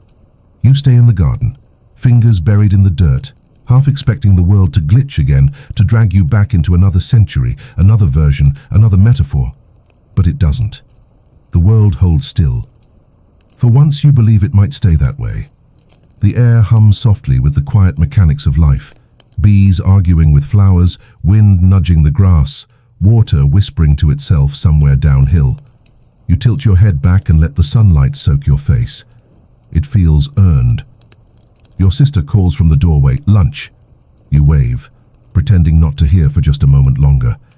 You want to memorize this silence, to remember what peace actually sounds like. When you finally join her inside, the table's already set. Bread, cheese, a few apples, 2 chipped cups. She pours water from a clay pitcher and grins. Simple feast for complicated people. You chuckle. We've downgraded beautifully. You eat without hurry. The bread's rough but perfect. The apples taste like sunlight pretending to be sugar. Every bite feels like proof that existence doesn't need spectacle to matter. When you're done, you lean back and watch your sister patch a hole in your coat. The same coat you wore through storms, through ghosts, through centuries of bad metaphors. She glances up. "Why do you keep that old thing?" You shrug. "To remind me it's over." She laughs softly. "You never did know how to let things go quietly." You smile. "Guess I finally learned." Outside, clouds gather. Not storm clouds, just the kind that wander without purpose. You watch them drift across the window, their shadows brushing over the hills like the hand of a sleepy god. Your sister hums again, that same imperfect melody. You close your eyes, and suddenly you're back by the river, years ago, before the film reel, before the angel, before the lesson. Just 2 kids throwing stones, the world too big to care about. You open your eyes. The memory fades, but not the feeling. You say quietly, "You ever think about what happens when we're really gone?" She doesn't stop sewing. "No, because by then, we'll have taught the wind how to remember us." You laugh. "That's poetic." "It's practical," she says with a wink. Words vanish. Warmth doesn't.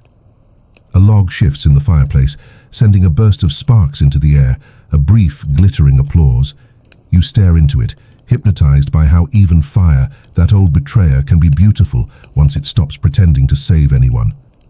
The room dims with evening, the world settling into its natural heartbeat again. You feel your body grow heavier, not with exhaustion, but with arrival. Like every version of you has finally caught up and agreed on one thing. This is enough. Your sister lights a candle, its flame small and steady. You watch it dance and whisper, almost to yourself, "Before the cold comes back, remember this." She nods, not asking what you mean. And together, you sit in the quiet, letting the light hold its own. Evening seeps in gently, the way forgiveness does. Slowly, without asking if it's welcome. The air cools, the fields dim, and the cottage glows from within like a lantern too humble to brag. You and your sister sit by the window, watching the horizon soften.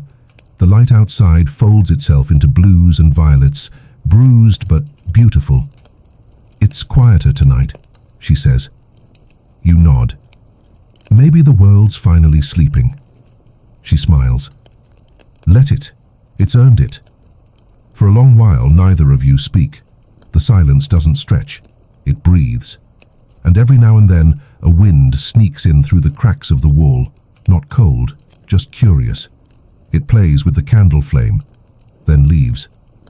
You sip your tea, the kind that tastes like herbs and memory. It warms you from the inside out, in that slow, convincing way truth does. Your sister hums softly, not the same tune as before, something older, simpler. A lullaby maybe from a time before hope had a brand name. You ask, "Do you ever wish you'd had more?" She thinks about it. More what? Time, answers, reasons. She shrugs. "No. I think we had enough to get here, and here is good." You nod, because she's right. Here is good. Not perfect, not eternal, just alive. You glance outside again, the fields now silver in moonlight. You can almost see the ghosts of all your versions walking those paths. The young, the tired, the desperate, the faithful. They don't look sad anymore. They look finished. You whisper, "Do you think they know?" Who? The ones who came before us. The ones who never made it to spring. She leans her head on your shoulder. They know now. You let that settle. There's no proof, no evidence, just the small, stubborn comfort of believing it might be true. The candle flickers lower, the room growing soft around the edges. You can hear the faint rush of the river somewhere nearby, carrying on without needing an audience. You murmur, "You remember when I thought angels were real?" She chuckles. "You were dramatic even then." "Yeah," you say, smiling. "Turns out they were just metaphors." "Everything is," she replies. "Even this." You look at her, the wrinkles, the calm, the steady glow of someone who's done the hard work of forgiving the world. And for a fleeting second, you realize this moment, this exact one, might be the truest miracle you've ever been given. No trumpets, no wings, just warmth. You take a slow breath. "If I go first, will you keep the candle burning?" She grins. "I'd never waste good wax." You laugh, loud and honest. The sound bounces off the walls, and for a moment, the house feels bigger than eternity. Outside, the first stars appear. Not distant, not divine. Just close enough to seem possible. You close your eyes, and the world exhales with you. The stars hum quietly like they're remembering an old song, the kind people used to sing when silence felt too heavy to trust. You tilt your head back, watching them through the window pane. They don't shimmer the way you remember. They pulse, slow, patient, deliberate, as if each one is taking turns staying awake for the rest of us. Your sister's fallen asleep beside you, her head resting on your arm. You don't move. You wouldn't dare. Peace this pure is fragile, the kind you hold your breath for, afraid even air might disturb it. The candle's almost gone now, its flame small, tired, but loyal. You whisper to it, "Don't worry, we'll rest soon." The fire answers in the only language it knows, warmth. A small goodbye in heat. You glance outside again. The night has deepened into velvet, and something inside you clicks, not a revelation, not a calling. Just a quiet understanding. Every story, no matter how stubborn, eventually remembers how to end. You stand carefully, easing your arm free from under your sister's head. She stirs, but doesn't wake. Her lips curl in a faint smile. the kind people make when their dreams are kind enough to keep them company. You pull a blanket over her shoulders, the fabric heavy with the smell of smoke and lavender. Then you step outside. The air greets you like an old friend who finally stopped apologizing. It's cold but not cruel, the kind of cold that keeps the world honest. You walk toward the river, its surface mirrors the sky, each ripple catching pieces of starlight like truth caught in motion. You kneel beside it, run your hand through the water. It's warm. You chuckle. Guess the world's finally healed its frostbite. A breeze rustles through the reeds, carrying a faint sound. Laughter. Not mocking, not holy. Familiar. Clarence. You look up and see him standing across the river, lantern in hand, glowing faintly blue like the last line of a forgotten prayer. He calls out, "I told you peace would suit you." You smile. "I was never good at listening." "Good thing the universe is patient." He gestures toward the horizon, faint light blooming there, too early to be dawn, too certain to be moonlight. "You ready?" he asks. You shake your head, smiling. "Not yet." She's still asleep. He laughs softly. "Fair. Don't make a habit of eternity, though." Then he begins to fade again, the lantern dissolving into the wind, his voice trailing off like a promise half kept. You whisper after him, "Thanks for the reruns." No answer. Just the river, endless and content. You look back at the cottage, glowing faintly under the stars. Inside, your sister shifts in her sleep. The candle finally dies, but somehow the room doesn't darken. You take one last look at the sky. The stars pulse slower now, as if they too are ready to rest. And for the first time in your infinite fractured existence, you don't feel watched, remembered, or rewritten. You just feel here, and it's enough. Morning again. No fanfare, no symbolism, just sunlight spilling over the hills like it's been waiting politely for permission. You're sitting by the river when it happens. The light touches the water, and suddenly everything looks sharper, too real, too alive, like the world's decided to stay awake this time. You stretch, bones creaking, lungs pulling in air that doesn't sting. Behind you, the cottage hums quietly with life. Your sister boiling water, a door creaking open, floorboards remembering footsteps. It feels strange to be mortal again. Stranger still to find comfort in it.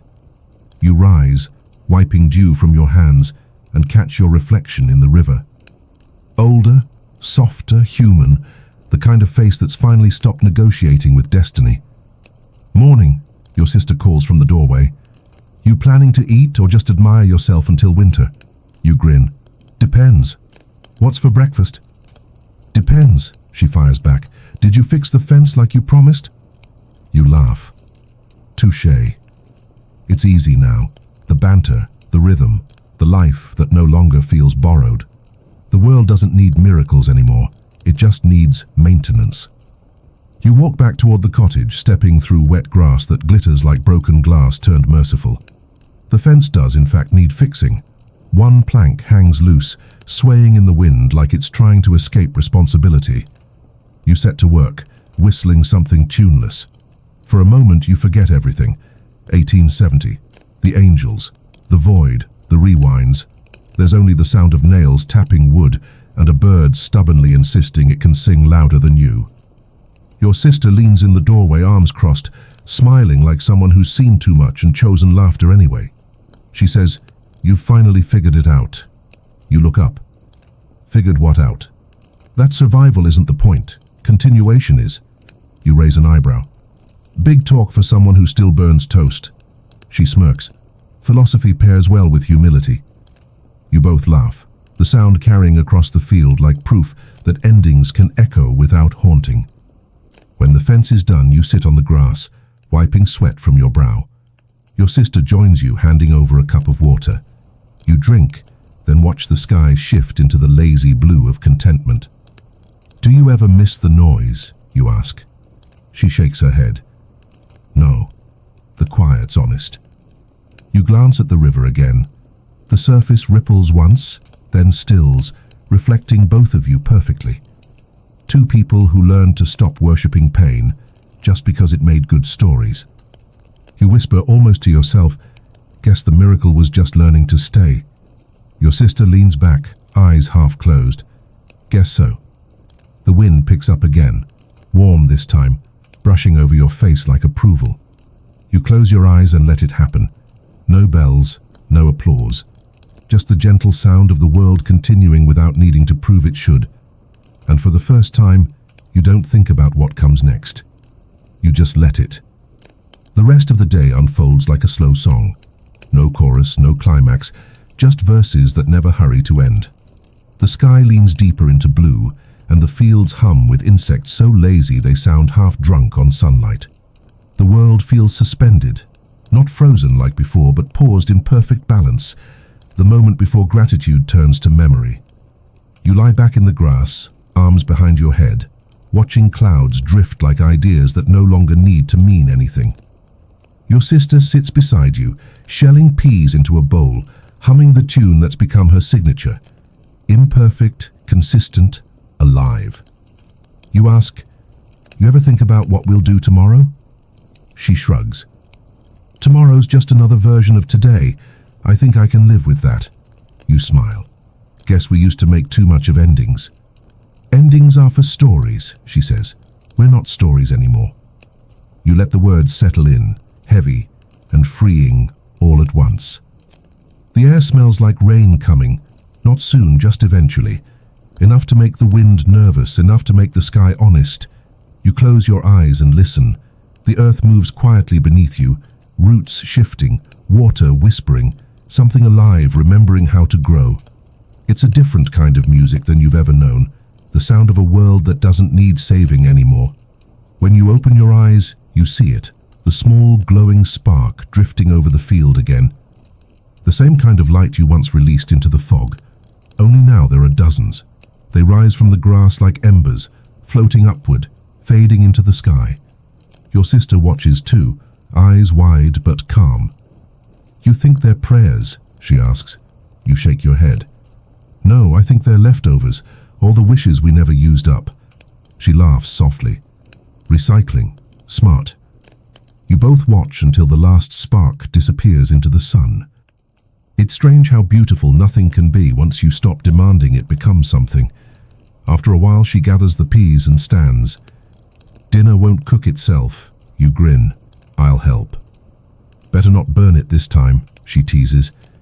You follow her toward the cottage, the air cooling just enough to make the world feel freshly washed. You stop at the door, glance back one last time. The field glows faintly in the fading light, not with fire, not with heaven, but with the simple persistence of living things refusing to quit. You whisper to the horizon, "Good night to all my versions, sleep in peace." The wind answers, carrying your words farther than they deserve to go. Inside, the scent of stew fills the air. You set the table, pour water, listen to the small domestic symphony of clinking dishes and crackling fire. Your sister hums again. You join in, off-key, unashamed. And in that duet of imperfection, the world finally sounds right. No miracles, no tragedy, just two voices and a life that stayed. Evening drapes itself across the cottage like a tired guest who finally decided to stay. The air smells of stew and wood smoke, of a day that actually earned its rest. You and your sister eat slowly, both of you too content to pretend you're hungry. Each bite tastes faintly of memory, not nostalgia, not loss, just the quiet weight of things that survived long enough to soften. When the bowls are empty, she leans back, sighs happily. "Imagine," she says, "if someone told us this is where we'd end up." You grin. "We'd have called them a liar." She chuckles. "Or a novelist." You both laugh, and for a moment it feels like the sound alone could keep the night warm. Outside, the last of the sunlight fades. The world exhales. You push your chair back and stand, stepping outside to breathe the air before it cools completely. The stars are already peeking through, more of them than you remember existing, maybe because no one's watching them perform anymore. You sit on the steps. The wood is warm from the day's sun. Somewhere in the distance, the river murmurs, a lullaby for whatever's still awake. Your sister joins you, wrapping a shawl around her shoulders. "You ever think about what happens next?" You shake your head. No point. Next always happens whether you think about it or not. She smiles. You've gotten good at that. At what? Letting things be. You chuckle. After a century of fighting the universe, I finally realized it wasn't the enemy. The two of you fall quiet again. It's a peaceful silence, but full, like the world's holding its breath in gratitude. The moon rises slow, the color of milk, left out too long. It paints everything in soft silver, erasing edges, forgiving shapes. You whisper, "It's strange how a live night can feel when you stop fearing it." Your sister nods. That's because it's honest. Night never pretended to be kind. You laugh under your breath. That's your philosophy now. It's the only one that makes sense. She leans her head against your shoulder, and you sit there like that. Two survivors, finally unrequired to explain themselves. The wind picks up just enough to make the grass bend. It sounds like whispers, but you know better. It's not ghosts this time. It's just wind doing what wind does. You close your eyes, and for the first time, you don't see other versions of yourself. No frozen bodies, no film reels, no applause. Just this, the smell of earth cooling, the sound of the river learning patience, the warmth of someone beside you who made it too. You murmur, maybe this is what the movie should have shown. Your sister tilts her head. What? How hope looks when it finally stops trying to be dramatic. She smiles. Then it wouldn't have sold tickets. Maybe not, you say. But it would have been true. The moon climbs higher, slow and deliberate, like it's learning grace from the earth below. Its light spills across the field, coating everything in that quiet, forgiving glow that makes even broken fences look deliberate. You and your sister sit there until your legs go numb, and even then you don't move. The silence is too good. It's not the heavy kind that once followed despair. It's the kind that comes when the world finally runs out of things to apologize for. She breaks it first. You ever wonder, she says, if we were meant to be here, or if we just ended up here by accident? You think about that. For once, you don't rush to answer. Finally, you say, maybe both. Maybe everything that ever felt like punishment was just a long detour to peace. She nods slowly, pulling the shawl tighter around her shoulders. I like that. You grin. You would. You always liked the long way home. She laughs softly, the sound mingling with the wind. It's strange how laughter doesn't echo here. It just melts into the night, becoming part of it. You lean back, eyes tracing constellations that probably have new names by now. Maybe they always did, and you just never stopped calling them the wrong ones. Your sister points at one. Remember when you thought that was an angel's lantern? You chuckle.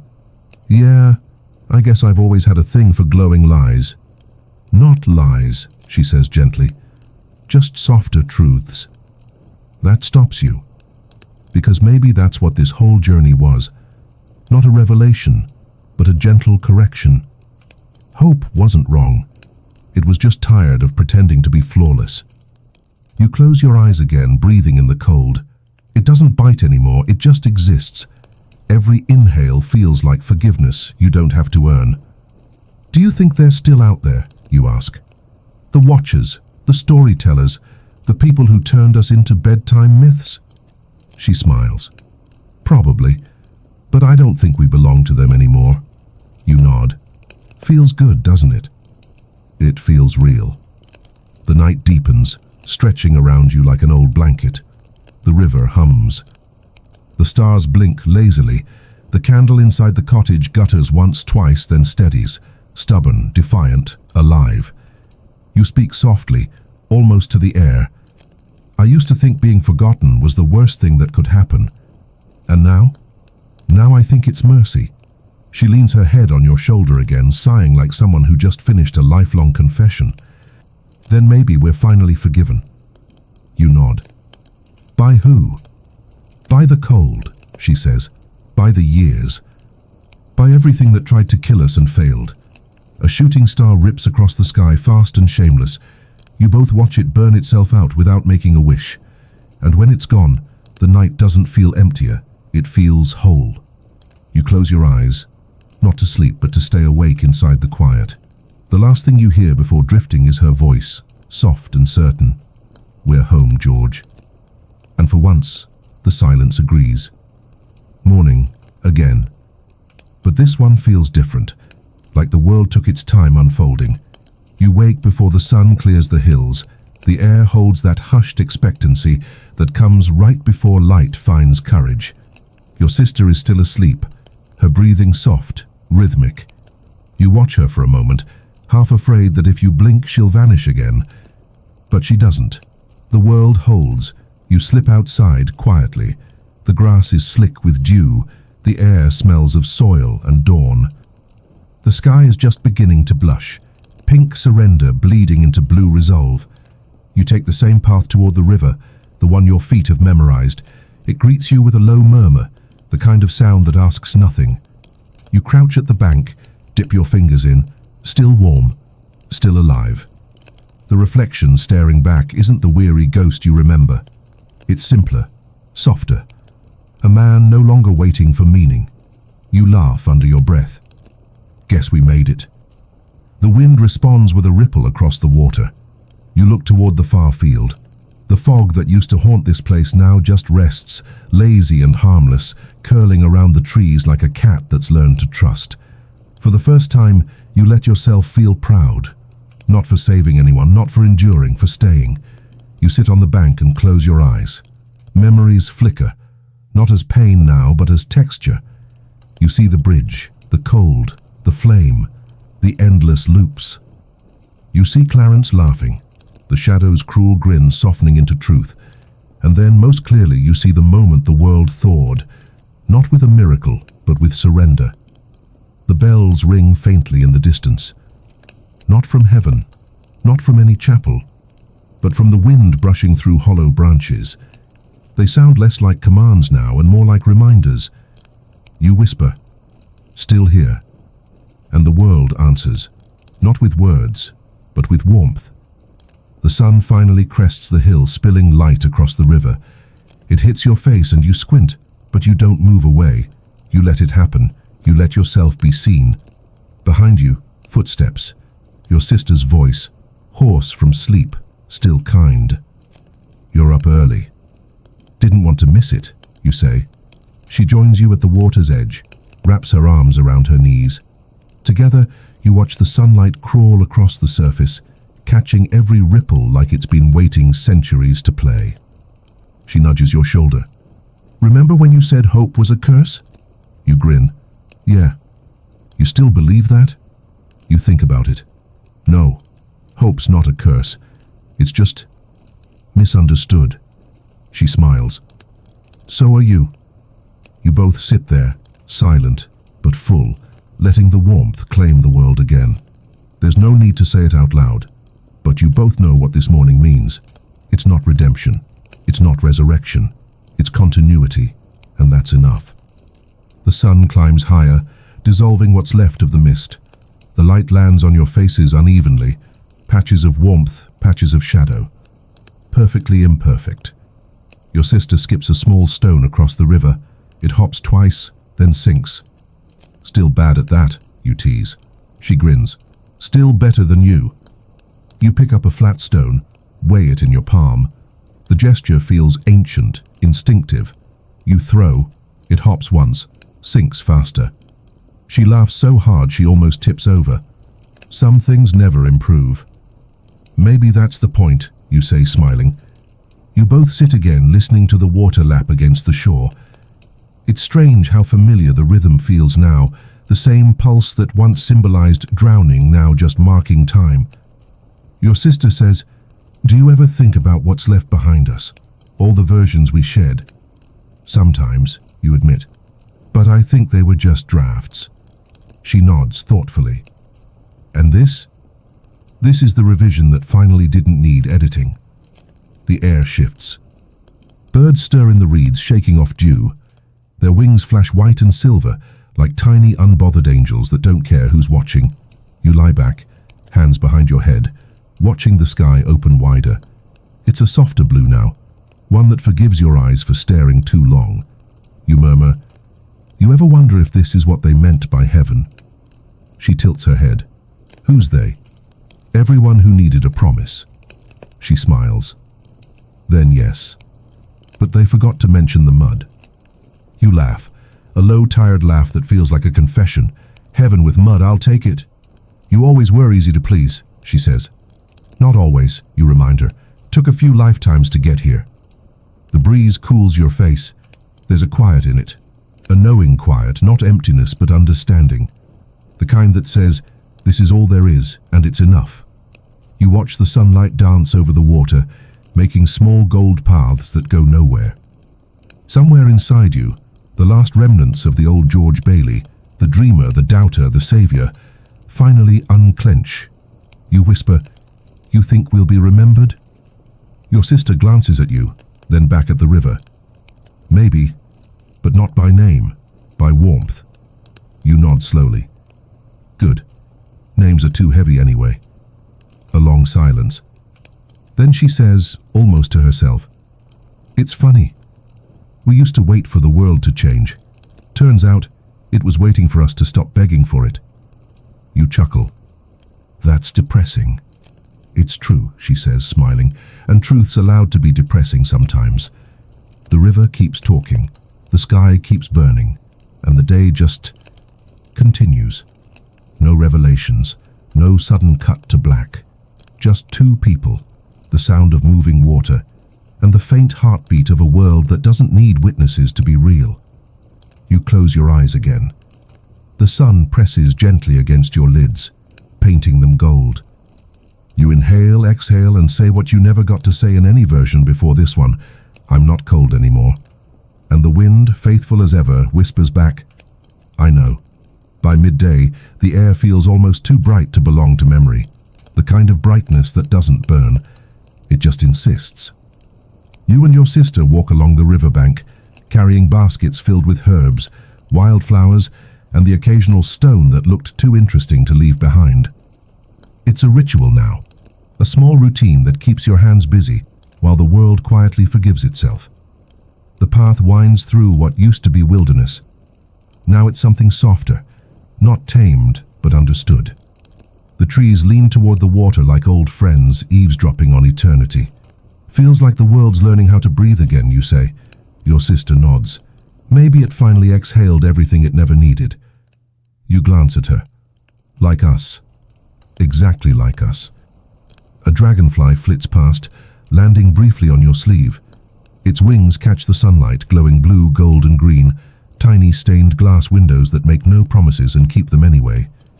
You whisper, you know, I used to think stillness was death. And now, you smile.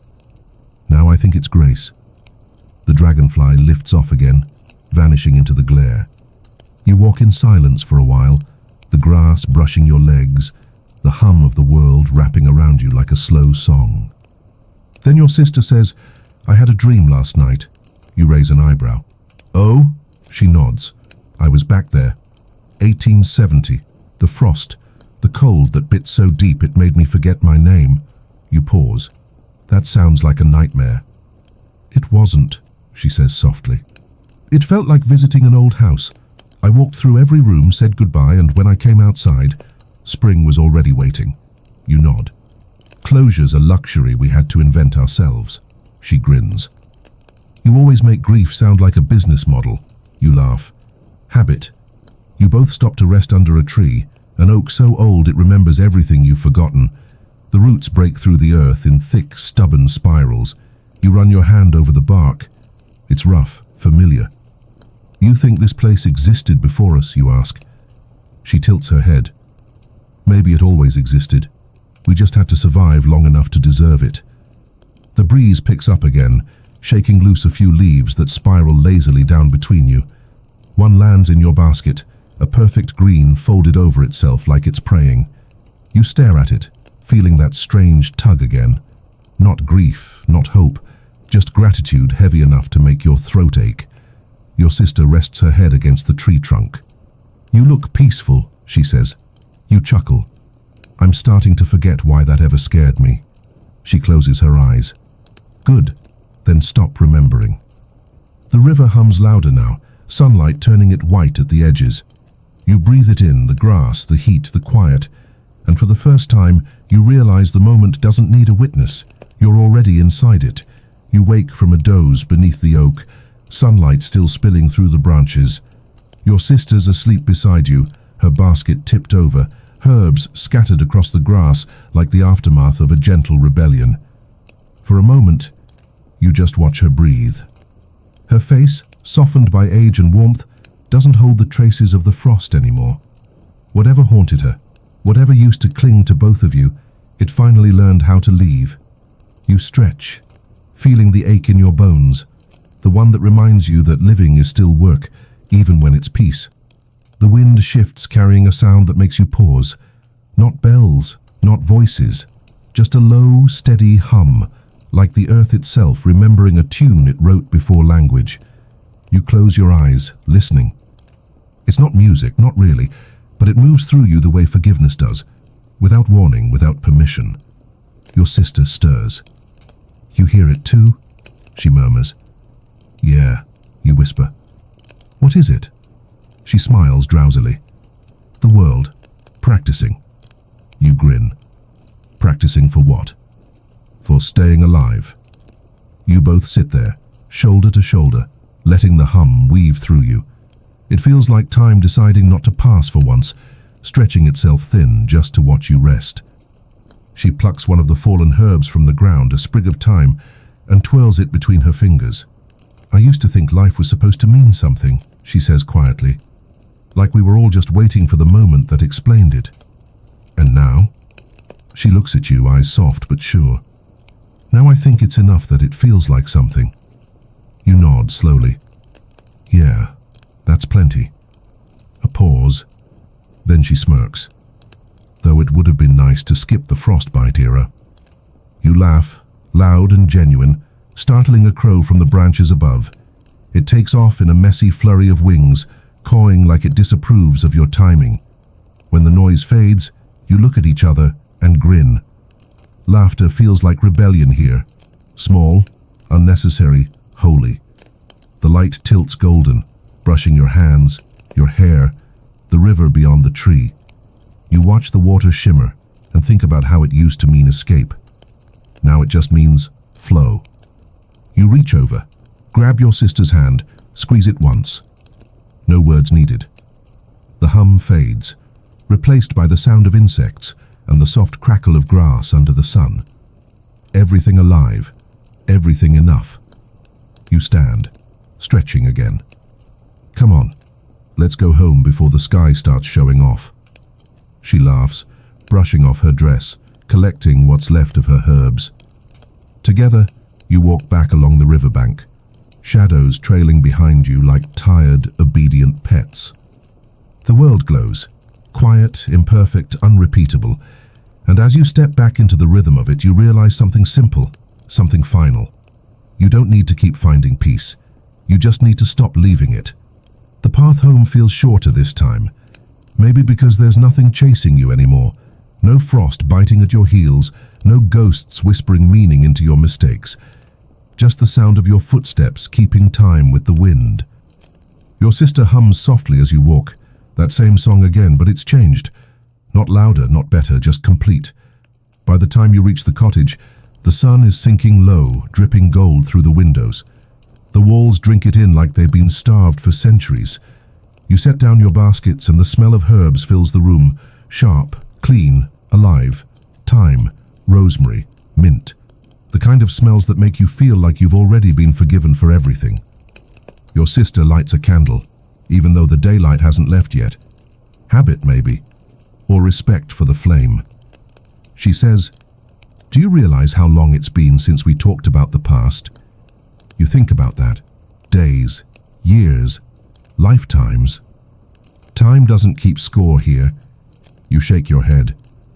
I think the past finally stopped talking back. She smiles. Then we should keep it that way. You nod. Agreed. She starts crushing the herbs in a small clay bowl, releasing their scent. You watch her work, the slow circular rhythm of it hypnotic, comforting. You realize this is what eternity was always supposed to look like. Not choirs, not gates, just someone who knows how to turn the smallest thing into peace. You take the pestle from her hand. Let me. She raises an eyebrow. Since when do you help? Since I stopped waiting to be saved. You start grinding, clumsy at first, then steady. The sound fills the room, a soft scrape that feels like prayer after the world's forgotten its words. Your sister says, "You know, if someone found us right now, they'd think we were ordinary." You smile. Good. The candlelight flickers. Shadows stretch lazily across the walls, painting them in slow motion. For a second, you swear you see your old life flicker there. The bridge, the snow, the house full of echoes. Then it's gone. You whisper, "Do you ever miss them? The versions of us that didn't make it?" She pauses, thinking. "No," she says softly. "They're the reason we did." You let out a slow breath. The truth of it lands gentle but deep. Every failure, every frostbitten prayer, they all built this silence. You glance outside, the sky's dimming into purple now. The first star appears, early, eager, unashamed. You murmur, "Funny how it still feels like Christmas sometimes." She laughs, "Because it is. Every day's a miracle when nobody's trying to sell it." You both laugh, and the sound wraps around the room like a ribbon you didn't know was missing. For once, the day doesn't end. It just settles. And in the stillness, you realize, peace doesn't arrive. It accumulates. Night falls slow, like an afterthought the world forgot to finish. The last bit of daylight clings to the horizon, reluctant to let go, as if even the sun doesn't want to leave this place yet. You and your sister move through the small cottage in practiced rhythm. She tidies the table. You stoke the fire, both of you pretending there's still something urgent to do before rest. But there isn't. Not anymore. The fire catches easily, its glow reflecting in the window, one world burning softly inside another. You stare at the flames for a long while, watching them twist and breathe. It's strange how quiet real warmth sounds. Your sister sits by the hearth, stretching her legs. "You ever wonder if we'd have appreciated all this if we hadn't frozen first?" she asks. You shake your head. "No, we'd have ruined it trying to name it." She smiles. "You really do hate explanations, don't you?" You grin. They always show up late. The wind rattles faintly against the shutters, not angry, just curious. Outside, the river murmurs, and an owl calls from the woods like punctuation. Every sound is small. Every small sound feels sacred. She leans her head back against the chair. "I used to think we'd have to keep fighting forever. And now? Now I think forever was just the word we used for tired." You laugh softly. "So, we're retired immortals?" She chuckles. "Something like that." The candle gutters, almost out. You reach to pinch the flame, but hesitate. "Leave it," she says. "It's not done watching us yet." You sit back, folding your hands behind your head. The room glows like a held breath, the kind of light that knows its purpose isn't to last but to prove it ever existed. You glance at her, noticing how calm she looks. There's no tension in her shoulders anymore, no fear in her eyes. Just a person who stopped needing to rehearse survival. "I used to think hope was for the desperate," you say quietly. "It is," she replies, "but desperation's where the truth starts." You smile. "You sound like Clarence." She grins. "I sound like someone who finally understands him." The candlelight wavers, stretching shadows long and thin across the wall. For a second, they look like wings, imperfect, uneven, but enough. You whisper, "You think he's out there? Clarence?" She shrugs. "Probably laughing at us for turning peace into philosophy." You laugh. "Yeah, he'd hate how boring we've become." "Good," she says, closing her eyes. "Let him." The candle flickers once more, then steadies. Outside, the first snowflake of the season drifts past the window, slow, hesitant, like it's asking permission. You watch it melt on the glass and whisper, "Not this time." The fire crackles, the wind softens, and the night folds itself neatly around the house. There's no ending, no miracle, just the steady, unremarkable grace of another ordinary night. And somehow, that's the best miracle you've ever seen. The snow returns quietly, like an apology. Soft flakes drift through the air, hesitant, shy, the kind of snow that knows it's not supposed to hurt anymore. You wake to the sound of it whispering against the window. For a second, you tense. An old reflex, muscle memory from winters that used to mean suffering. But then you breathe and the tension dissolves. The snow's not a threat this time, it's a visitor. You sit up slowly. The fire's still warm, a lazy orange heartbeat in the corner. Your sister's already awake, her hands wrapped around a mug of tea, eyes tracing the snowfall like someone reading a story they've finally forgiven. "Morning," she says softly. You smile. "Morning. Thought we were done with this weather." She shrugs. "Maybe it missed us." You stand beside her, both of you staring out at the world.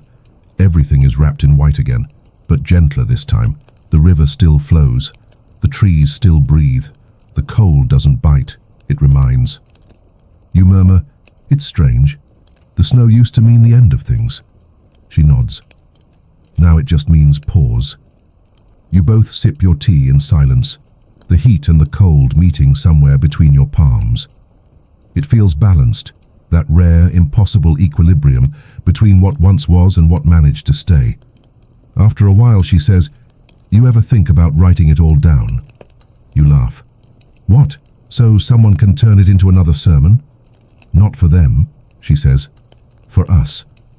You think about that, about putting words to what's finally stopped demanding explanation. The idea feels dangerous, almost disrespectful, but she's right. Stories aren't just for the desperate. They're for the survivors too. You sit at the table, brush the dust off an old leather notebook. The cover's cracked, the pages yellowed, like it's been waiting centuries for someone to pick up where they left off. You dip a pen into the inkwell, stare at the first blank page. For a long while you just sit there, unsure how to start something that's already ended. Then your sister says, "Write what's true." You smile. "And what's that?" She gestures toward the window. The world didn't need a miracle. It just needed to thaw. You nod slowly, the simplicity of it hitting harder than any revelation. The pen touches paper, the ink bleeds, and the first words you write are small, but steady. We didn't survive because we believed. We survived because we refused to stop moving. The snow falls harder now, thicker, faster, but still silent. The kind of silence that makes you feel protected instead of alone.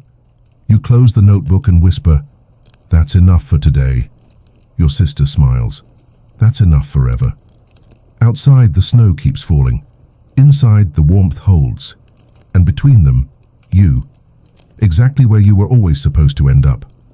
Afternoon settles in quietly, wrapped in the hush that only snowfall can teach. The light through the window has turned soft, diffused, as if the world's using clouds to whisper instead of shout.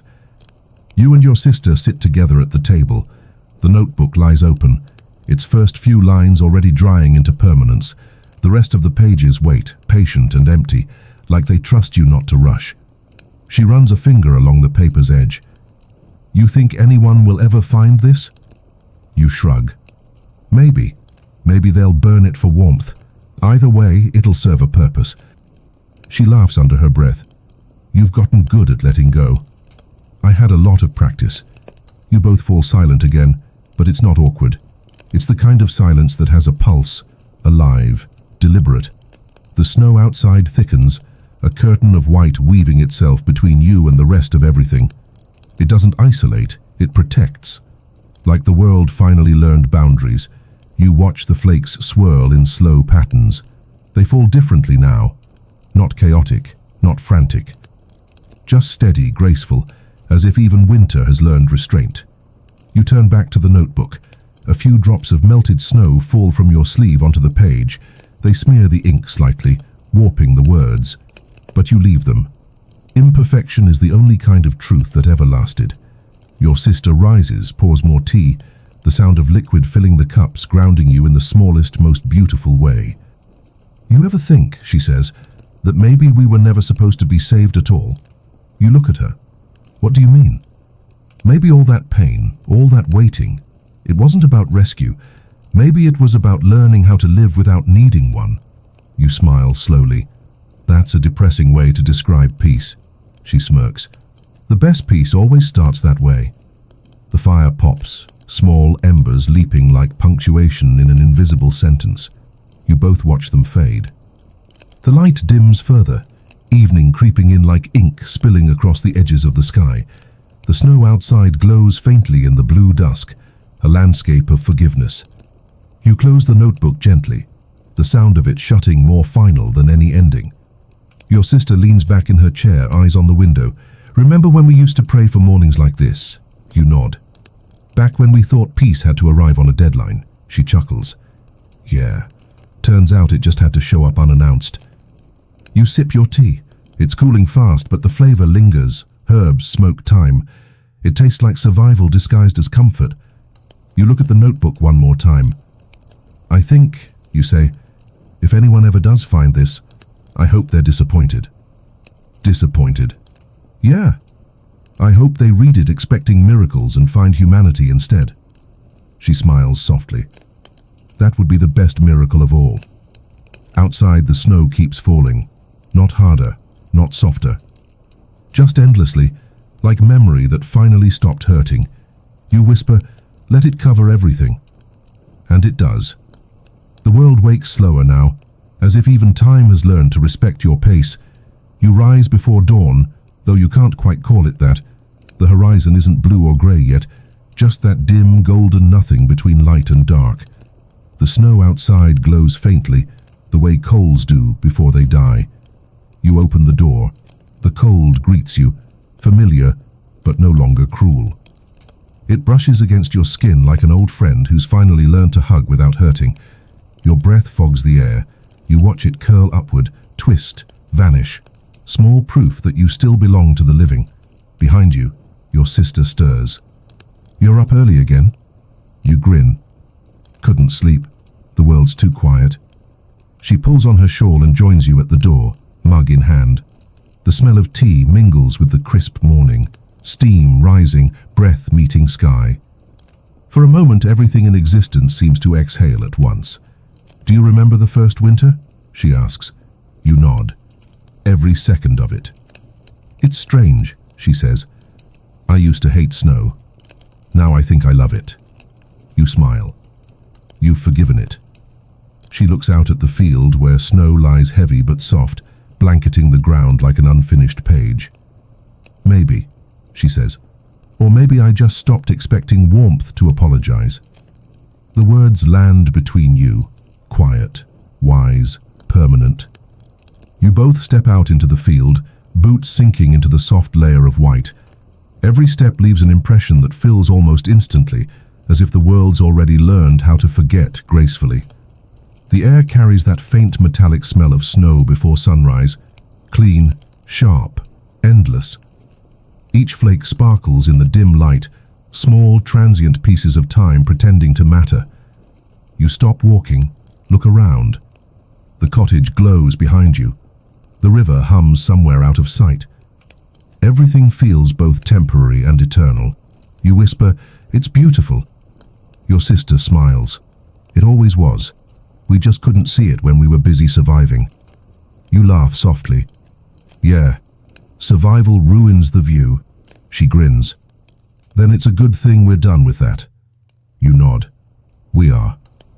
The first sliver of sunlight cracks the horizon, slicing through the cold like truth through myth. The world shifts. Shadows retreat. The snow blushes gold. And for an instant everything glows like a memory that decided to stay. Your sister squints, shielding her eyes. You ever think it's watching us? You smile. If it is, I hope it's taking notes. The light warms your face. It doesn't burn this time. You stand there until the world becomes day again, until the snow stops glowing and starts living. And when it does, you whisper the only prayer left worth saying. Let this be enough. By the time the sun fully climbs the horizon, the snow has turned to diamonds, every flake catching light, every shadow forgiving its shape. The world looks awake, not reborn, just rested. You and your sister walk until the cold nips at your faces, that gentle reminder that life still carries teeth. It's not cruel, though. It's grounding, the kind of pain that says, you're still here. Down by the river, the surface ripples like silk. The reflection is too bright to stare at, but you do anyway. There's something mesmerizing about the way the light refuses to stay still. Your sister crouches by the bank, skimming her fingers through the water. It's warmer than it should be, she says. You nod. Maybe the river learned mercy. She grins. Or maybe it just got tired of freezing. You kneel beside her. The water hums quietly under your touch. It feels alive, like a pulse, steady and familiar. The kind of rhythm that's patient enough to carry centuries without complaint. She glances at you. You ever wonder what happens if we walk far enough down the river? You smile. It probably ends somewhere ordinary. Good. Why's that good? Because ordinary lasts. You look at her for a moment, then nod. Yeah, it does. A bird cuts across the sky, black against the light, disappearing into a horizon that's no longer pretending to be eternal. The air shifts, faint scent of pine, distant wood smoke. It's not memory, it's just weather, and somehow that's enough. Your sister stands, brushing the snow from her skirt. Come on, she says. We should head back before the tea gets cold. You hesitate, staring at the water one last time. For a moment you see movement beneath the surface. Flashes of light, shapes, reflections. Then you realize it's not the past or ghosts or visions. It's just the river remembering sunlight. You smile to yourself. All right, let's go. The walk home is easy, your footprints shallow, fading fast behind you. The snow swallows them like time practicing forgiveness. At the cottage, the smoke curls lazily from the chimney, soft grey against the brightening sky. The smell of tea, bread and survival greets you at the door. It's the kind of scent that doesn't need history to matter. You sit at the table again, pour steaming cups, and hand one to her. She raises hers slightly, half a toast, half a sigh. To continuity, she says. You grin. To boring miracles. You both drink. The warmth moves through you slowly, deliberately, as if reminding your bones what peace feels like when it's no longer borrowed. Outside, the world keeps working, the snow falling in patient rhythms, the river moving without audience, the light never asking for applause. And for the first time, the quiet isn't fragile. It's permanent. You lean back, close your eyes and whisper to no one. This time the story can stay unwritten. The days begin to blur in the gentlest way. Not the kind of blur that steals memory, the kind that softens it. You wake, you eat, you walk, you rest. Nothing dramatic, nothing sacred, and yet somehow it all feels holy. Your sister hums as she kneads dough, flour dusting her hair like frost. The smell of yeast and warmth fills the cottage, settling deep into the wood and deeper into you. The simple rhythm of it feels like music from a world that forgot how to hurry. Outside, snow still lingers, but its edges are shrinking, thawing not in defeat, but in relief. Each drop of meltwater glints like proof that time still knows how to forgive itself. You step outside for wood. The air is crisp, the kind that stings enough to remind you you're real. You look toward the hills, blue, quiet, endless. The smoke from your chimney rises straight up, steady, unbroken. Looks like the world's holding its breath, you murmur. Your sister appears in the doorway, wiping her hands on her apron. Maybe it's listening. To what? She grins. Us, for once. You chuckle. Then we should say something worth hearing. Or say nothing at all, she counters. That might be the wiser sermon. You nod. I could get behind that theology. You both stand in silence for a moment, the kind of silence that stretches but never breaks. A few flakes drift from the sky, lazy, deliberate, like punctuation. Do you think, she says softly, this is what everyone was praying for all along? You tilt your head. Peace? No, she says, smiling faintly. Permission. The word lands heavier than expected. Permission. To rest, to stop explaining, to stop surviving like it's an occupation. You stare out at the horizon. Yeah, you say finally. That sounds about right. You set the logs down by the door, brush the snow from your sleeves and notice the smallest thing. A bird building a nest under the roof eave. Twigs, straw, persistence. It works without panic, without faith, just instinct. And somehow, that's the purest form of hope you've ever seen. You whisper, even they start over. Your sister smiles. Maybe that's what the world does when it's finally done ending. The smell of baking bread drifts from the open door. The warmth hits your face, soft and familiar, and you realize something simple. This is how stories really end. Not with closure, with continuation. You turn back inside. The table's already set, 2 plates waiting. Steam curls from the bread, a halo no saint ever deserved. Your sister tears a piece, hands it to you. To the unremarkable, she says. You raise yours in reply. To the beautiful ordinary. You both take a bite. The crust cracks. The heat fills your chest, and for a heartbeat it feels like every lifetime finally agreed to stop trying so hard. You eat in quiet harmony, the only sounds being the soft tear of bread and the occasional pop from the fire. The taste is simple, flour, salt, warmth, and yet it feels like the most complex flavor in the universe. Not because of what it is, but because of what it isn't. Desperate. Your sister leans back, content. You realize, she says, there was never anything wrong with wanting more. We just forgot to enjoy enough. You nod slowly. I spent most of my life chasing the kind of hope that always stayed one miracle away. And now, you smile. Now I chase nothing. And somehow everything follows. She laughs quietly. That's poetic. I'm stealing it. Go ahead, you say. I probably stole it from the wind. The light outside shifts. That golden impossible hour when day forgets to end and evening forgets to begin. It slips through the windows and paints the room honey yellow.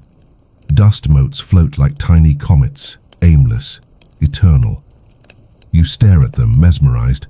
It's not nostalgia, it's recognition. You've seen this light before, somewhere between miracles and frostbite, and you finally understand it wasn't magic. It was just morning finding its courage again. Your sister watches you, her expression soft. You look peaceful, she says. You grin. I think I ran out of ways not to be. She smirks. That's my favorite kind of wisdom. Accidental. You both laugh, and the sound fills the room like something sacred pretending to be small. The laughter fades, replaced by a hush so complete it almost feels deliberate. The fire crackles, and the wind outside murmurs against the shutters, not asking to come in, just reminding you it's still out there. You whisper, "It's strange, I used to think endings needed closure." "They don't," she says. "They just need quiet." You nod. "And we finally have that." She stands, stretches, and walks to the window. Outside, the snow glows faintly, still falling, still forgiving. "You notice how it never really stops?" she says. "Yeah," you reply. "Maybe it's not supposed to." She turns toward you, eyes catching the last of the sunlight. "There's something kind about that, isn't there? That the world keeps trying again every time it falls apart." You smile. "You mean like us?" She grins. "Exactly like us." The fire burns lower, but it's enough.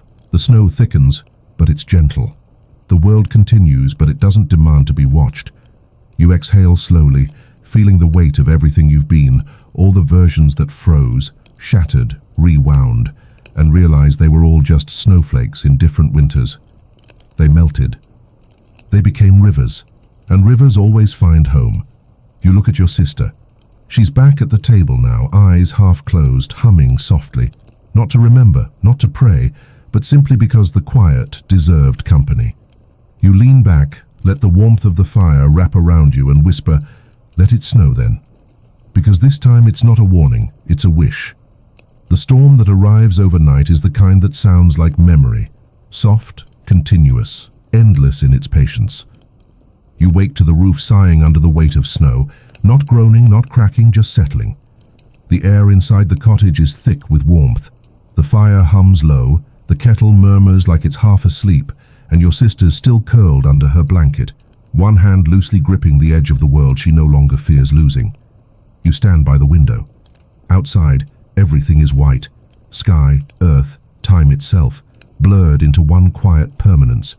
It's beautiful in a way that almost hurts. The kind of beauty that refuses to be remembered correctly. You think of all the winters you used to dread, the ones that froze your lungs, your faith, your future. You realize now they were never cruel for cruelty's sake. They were lessons in endurance. Your sister stirs, half awake. Is it bad out there? You smile. No, it's perfect. She mumbles something, then drifts back into sleep. You step outside barefoot because you can. The cold greets you instantly, sharp and clean, but it doesn't pierce, it just reminds.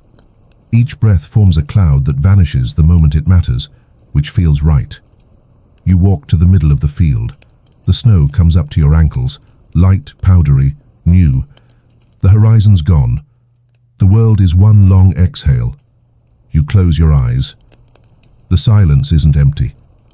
It's thick, a full breathing thing. You swear you can hear it. The pulse of the earth beneath all that white, slow but certain, like it's waiting for spring in no rush at all. You whisper into it. Thank you. The sound vanishes instantly, swallowed by the storm, and yet, somehow it feels answered. You remember something Clarence once said, that every age builds its own Christmas, and every heart builds its own heaven. You used to think that meant believing in something larger. Now you understand it's about surrendering to something smaller. Snowflakes land on your eyelashes, melt on your lips. You taste them. Clean, weightless, fleeting. It's like drinking silence. You laugh quietly to yourself, the sound absurd and joyful. I'm alive, you say aloud, because it's still worth saying. And for once, it doesn't feel like a declaration. It feels like an answer. Behind you, the cottage glows faintly through the veil of white. A single square of golden light, small, stubborn, steady. You walk back toward its slow, deliberate steps, each footprint filling as soon as it's made. The snow doesn't want evidence. It prefers belief. When you reach the door, you look back once more and whisper not to the storm but to the world itself. You can rest now. Then you step inside, and the door closes softly behind you. Inside, the cottage feels smaller tonight, not in a way that suffocates, but in the way a heart feels smaller when it's finally full. Your sister's awake now, sitting by the fire, blanket wrapped around her shoulders like a crown that learned humility. She looks up at you, her smile slow, lazy, certain. You went outside again, she says. You nod, shaking snow from your hair. Couldn't help it. It's beautiful. She tilts her head. Still trying to make friends with the cold? Not friends, you say. Just understanding. She chuckles. Good luck with that. The cold never explains itself. You sit across from her, the fire between you crackling in small, thoughtful bursts. Its warmth hits your hands, seeps through your bones, steady as a heartbeat you no longer need to check for. The silence stretches, not as absence, but as invitation. You break it softly. Do you think this is forever? She shrugs, the motion light. If it is, would that bother you? You smile. No, I just want to know what to call it. Don't call it anything, she says. Things that last don't need names. You let that sit, heavy in the air between you. It feels like a truth that's been waiting decades to be said out loud. The snow outside presses against the windows, not desperate to enter, just leaning close, listening. Each gust of wind hums low, like a lullaby written for the house itself. You glance at the notebook on the table, still open, still half filled with small truths that don't need to convince anyone. You reach for it, flip to a blank page, and write slowly, carefully, almost reverently. Peace isn't the reward. It's what's left when nothing else wants to fight. You close the notebook again. The fire pops once, as if approving. Your sister smiles. That's a good line. Better than the movie ending, you say. She laughs. A lot quieter, too. You grin. Quiet's underrated. The kettle begins to sing, a faint, tired whistle. She stands, pours 2 cups and hands you one. The tea smells like mint and smoke and something sweeter, the kind of sweetness that hides, waiting for the second sip. "To surviving," she says, raising her cup. You hesitate, then correct her softly. "To staying." She nods, and the cups clink. The sound is small, perfect, final in its simplicity. Outside, the snow eases into calm. No storm now, just a steady drift of white flakes falling like forgiveness that forgot how to be dramatic. The fire burns lower, the candle wavers, the house hums its gentle, wordless song. You lean back, the warmth wrapping around you like memory that chose kindness over accuracy. Your sister hums again, the tune softer now, slower, like even music's ready to sleep. You close your eyes, no angels, no reels, no rewinds, just snow and warmth, and enough. You dream again, but this time the dream feels like breathing. No visions, no lessons, no voices wrapped in riddles, just the rhythm of being alive without purpose. In the dream, the snow doesn't fall. It waits. It hovers in the air, motionless, suspended like dust caught in sunlight. Every flake is still, as if the world has decided to stop performing. You stand there, surrounded by frozen motion, and realize it's not a dream about stopping time. It's a dream about belonging to it. You wake slowly. The fires burn down to embers, the air thick with that gentle smell of smoke and wood that's become your favorite kind of prayer.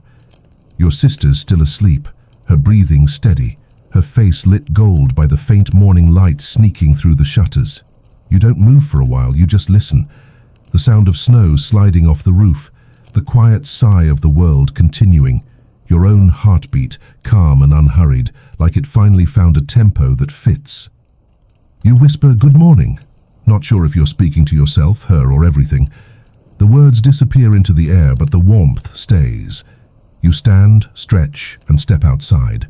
The snow is deep now, knee-high in places, but soft, forgiving. The sun's hidden behind thin clouds, turning the sky into a pearl-colored blur.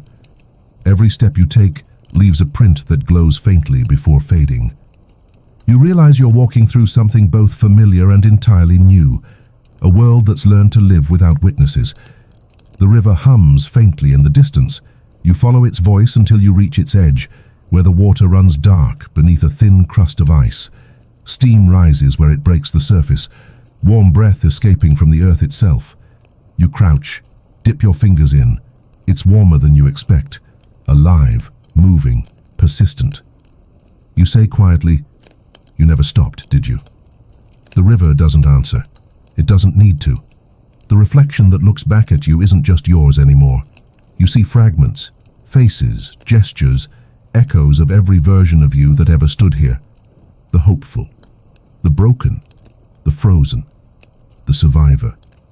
All of them layered into one shape, one quiet truth. You smile. Guess we made it. A single flake of snow lands on your reflection, breaking it into ripples. Each ring widens, softens, disappears. And with it goes everything that once demanded to be remembered. You stand, looking out at the expanse of white that stretches beyond sight. There's no road, no direction, no prophecy to fulfill. Just the invitation of continuation. You close your eyes, inhale the cold, and feel it settle deep in your chest, not as pain but as proof. Behind you, the cottage stands small and bright against the snow, a single warm dot in an endless landscape of peace. You turn toward it smiling and say to the wind, "All right, one more day then." The wind agrees. You walk back toward the cottage, each step slow, deliberate, marking time in a place that no longer measures it. The wind has quieted to a hum, brushing past your face like a memory with good intentions. When you reach the door, you pause. The light spilling from inside is soft and golden, flickering like a heartbeat. You linger there for a moment, one hand on the handle, one foot still in the snow, suspended between two versions of peace, the one you built and the one that found you anyway. You smile, whispering, "Not bad, Bailey." Inside, your sister's awake. She's tending the fire, coaxing the embers into flame, her hair messy and haloed by smoke. When she sees you, she doesn't ask where you went. She just says, "The kettle's ready." You sit, thawing your hands by the fire. The warmth seeps in, slow and steady, the kind that doesn't demand you earn it. She pours 2 cups, the tea dark and fragrant, and slides one your way. "Another day," she says. "Another day," you echo. You sip. It's bitter. Perfect. For a long time, neither of you speak. The only sound is the quiet crackle of the fire and the faint ticking of the world turning outside. Snow keeps falling, endlessly patient, coating everything that ever dared to be complicated. Your sister finally says, "You know, I had another dream." You glance at her. "You've been busy." She smiles. "It was about us. We were standing on that old bridge again, back in Bedford Falls." You freeze slightly, then relax. "That one never ends well." "This one did," she says. "There was no angel, no storm, no reason. We just stood there, together, watching the river move." You nod. "That's a better version." "I think so too." She takes another sip, her eyes distant but calm. "I think it means we finally stopped needing stories to fix us." You smile. "Or maybe we became the kind that don't need endings." She grins. "That sounds dangerously optimistic." You chuckle. "Don't tell Clarence." The fire pops loudly, sending a spark up the chimney. One last show of defiance before turning to ash. The sound makes her laugh, and you can't help but join in. It feels like the world laughing with you, not at you. When the laughter fades, the quiet that follows is perfect. Full. Rounded. Complete. You stare into the fire, thinking of all the winters that came before, all the nights that demanded meaning. None of them matter now. They built this. A room with warmth, a sister with peace in her voice, and a silence that doesn't ache. You whisper, "I used to think heaven would feel bigger." She looks at you, eyes glowing in the firelight. "Maybe it only ever needed to fit 2 chairs." You laugh softly. "Then I guess we're home." Outside, the storm fades into calm. Inside, the warmth lingers longer than it should, and for the first time in every life you've ever lived, you let the night fall without asking it for anything. Morning slides in without edges.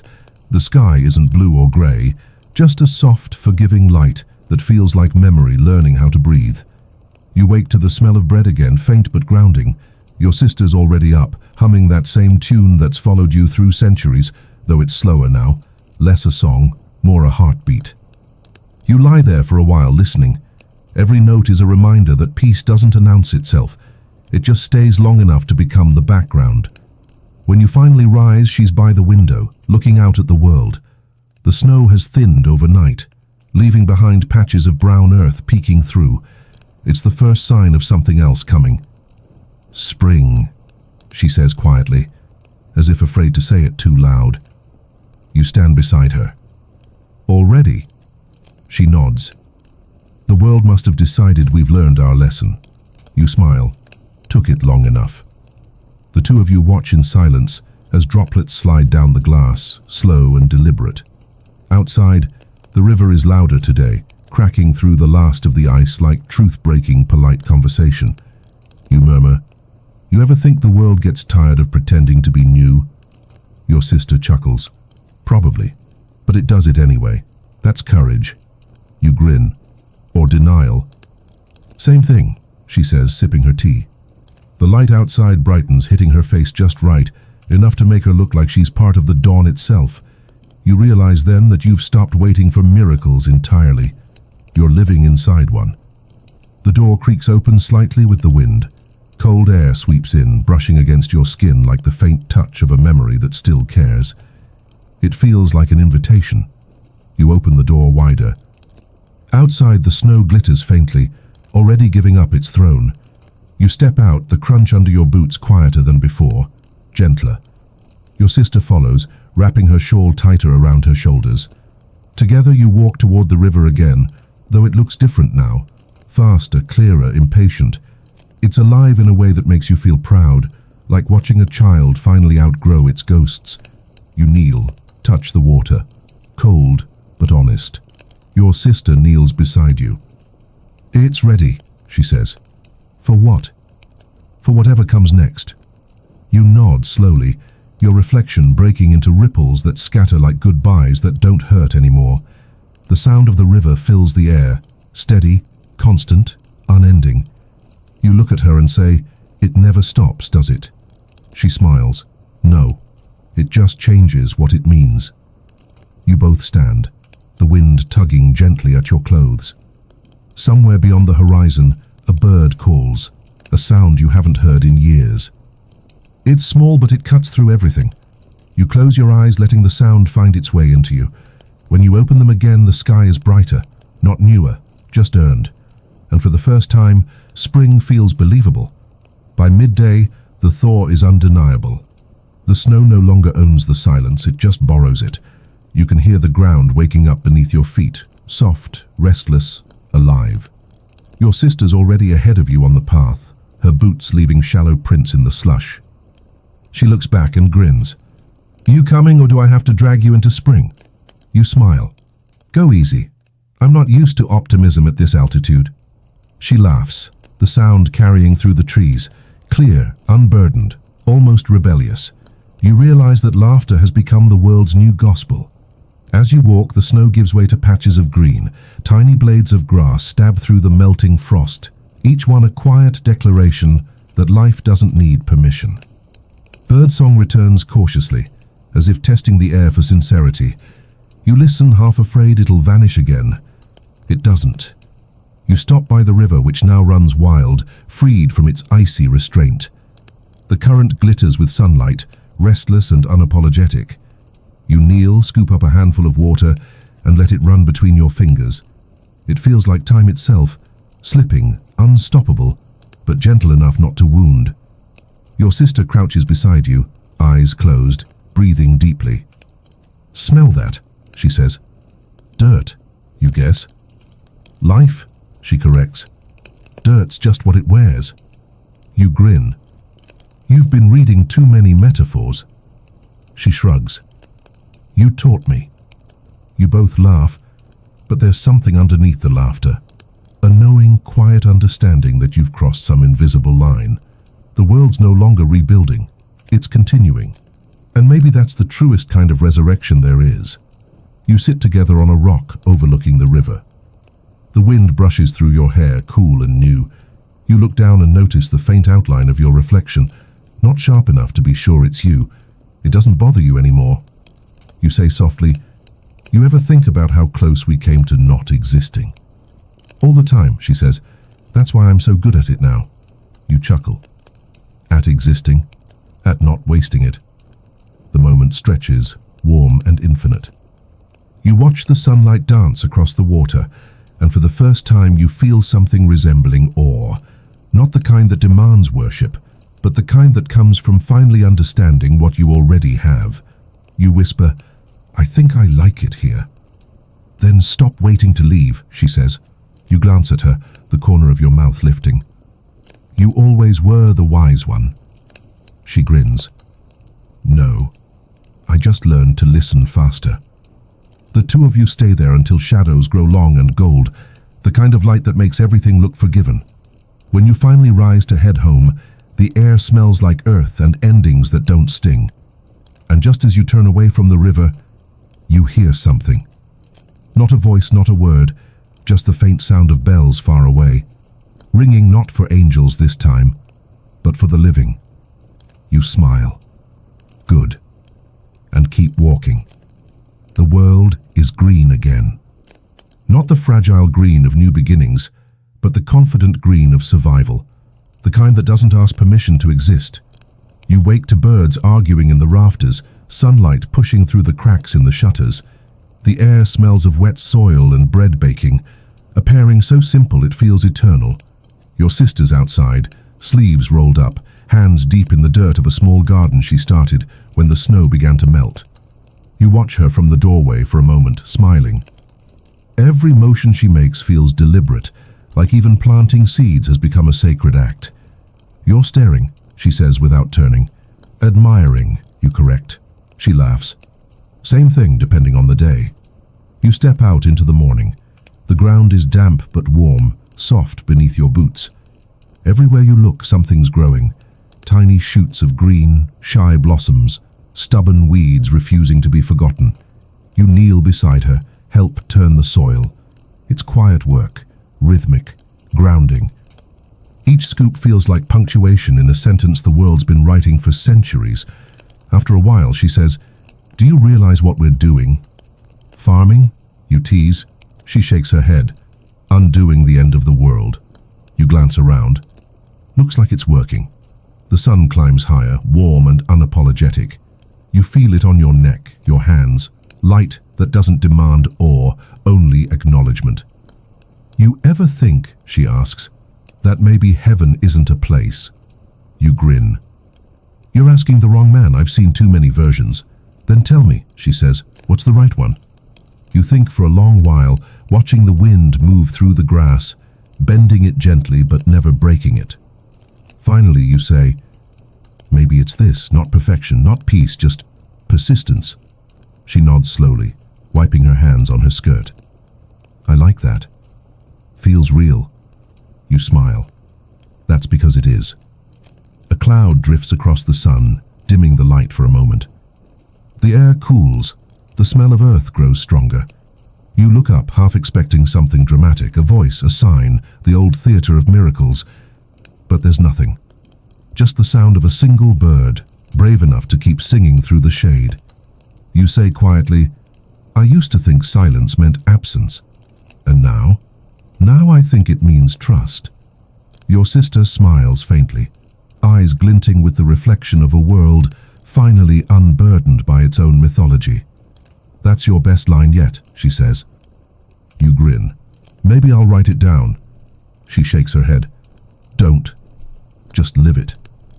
The sun breaks through again, brighter this time. The garden glows.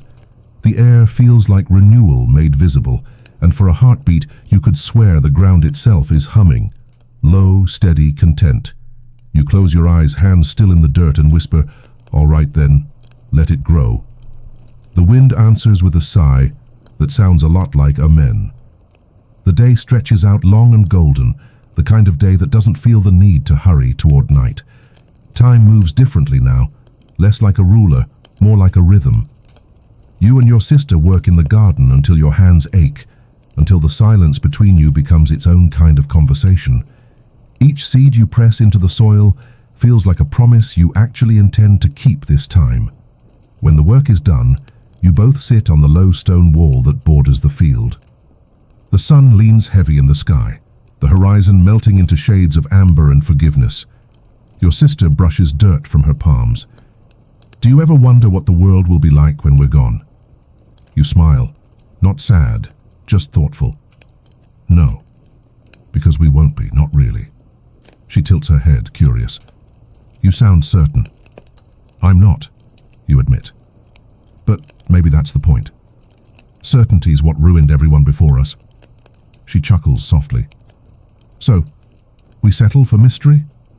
"We thrive on it," you say. A warm breeze rolls through, carrying the smell of damp earth and wild mint. You close your eyes and let it pass over you, the sensation so vivid it feels like being rewritten gently, molecule by molecule. When you open your eyes again, the world looks impossibly alive. The grass ripples in waves. The trees whisper in their own language. Even the river seems to shimmer with quiet laughter. Your sister leans back, gazing at the endless blue. "You think we'll get another winter?" You grin. "Always. The world likes balance. And we'll survive that one too." "Of course, we've had practice." She smiles, satisfied. "Good. I wouldn't want the world getting lazy." You laugh, the sound spilling easily into the open air. It echoes off the hills, not hauntingly, just confidently, like the earth decided your voice belonged here. As the light begins to soften, she nudges your arm. "Remember the bridge?" You nod. "I try not to." "No," she says. "Remember what you felt on it. The fear. The weight." You glance at her. "Why?" "Because this," she gestures to the field, the light, the river. "This is the opposite of that. Not joy, not even peace, just Unburdened. You let that word hang in the air. Unburdened. It fits. The sun dips lower, spilling the last of its warmth across your faces. Somewhere in the distance, a fox calls, sharp and brief, a reminder that even quiet worlds still have edges. You say softly, "If anyone ever asks what happened to George Bailey—" "They won't," she interrupts gently. You smile. "But if they did, tell them he finally learned how to live without needing a reason." She nods, eyes glistening in the light. "I'll tell them that." The sky deepens to gold, then violet. You both sit there until stars start showing up one by one, shy but sure. And when the first chill of night returns, you don't go inside right away. You let it touch you. Because now you know, the cold was never the enemy. It was just the proof that warmth existed. The stars arrive without ceremony, as if they've been waiting their turn all along. They don't glitter like they used to. No divine drama, no hidden messages. Just small, steady lights that seem perfectly content to exist. You and your sister lie in the grass, staring up at them. The air smells of earth and cool air, the faint sweetness of flowers that didn't ask to bloom this soon. She says softly, "You think they're watching us?" You grin. Maybe they're jealous. Of what?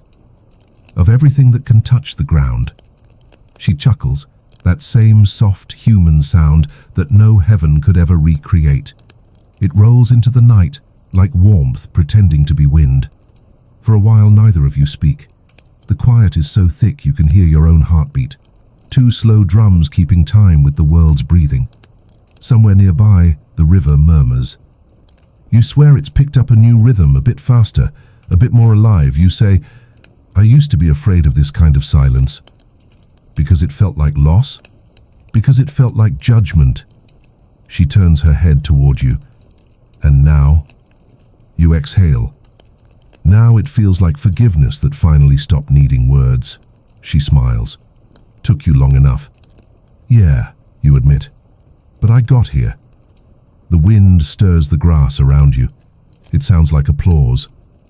Above, a shooting star cuts across the sky fast and bright. You don't make a wish, neither does she. You've both learned that wanting is its own kind of gravity. You whisper, "It's strange how alive everything feels now that we stopped asking it to last." She nods. "That's because it's not about lasting, it's about continuing." The word settles in you like heat, deep, quiet, steady. You turn your head to look at her. Her eyes are half closed, reflecting starlight. Her face is peaceful, lined but radiant, a map of every century you've both walked through and somehow softened. You say, "You know, if the angels could see us now, they'd be disappointed." She grins without opening her eyes. "Good. Let them learn humility." You laugh quietly, careful not to wake the night. Somewhere in that laughter, you hear echoes, not of ghosts, not of stories, but of continuity.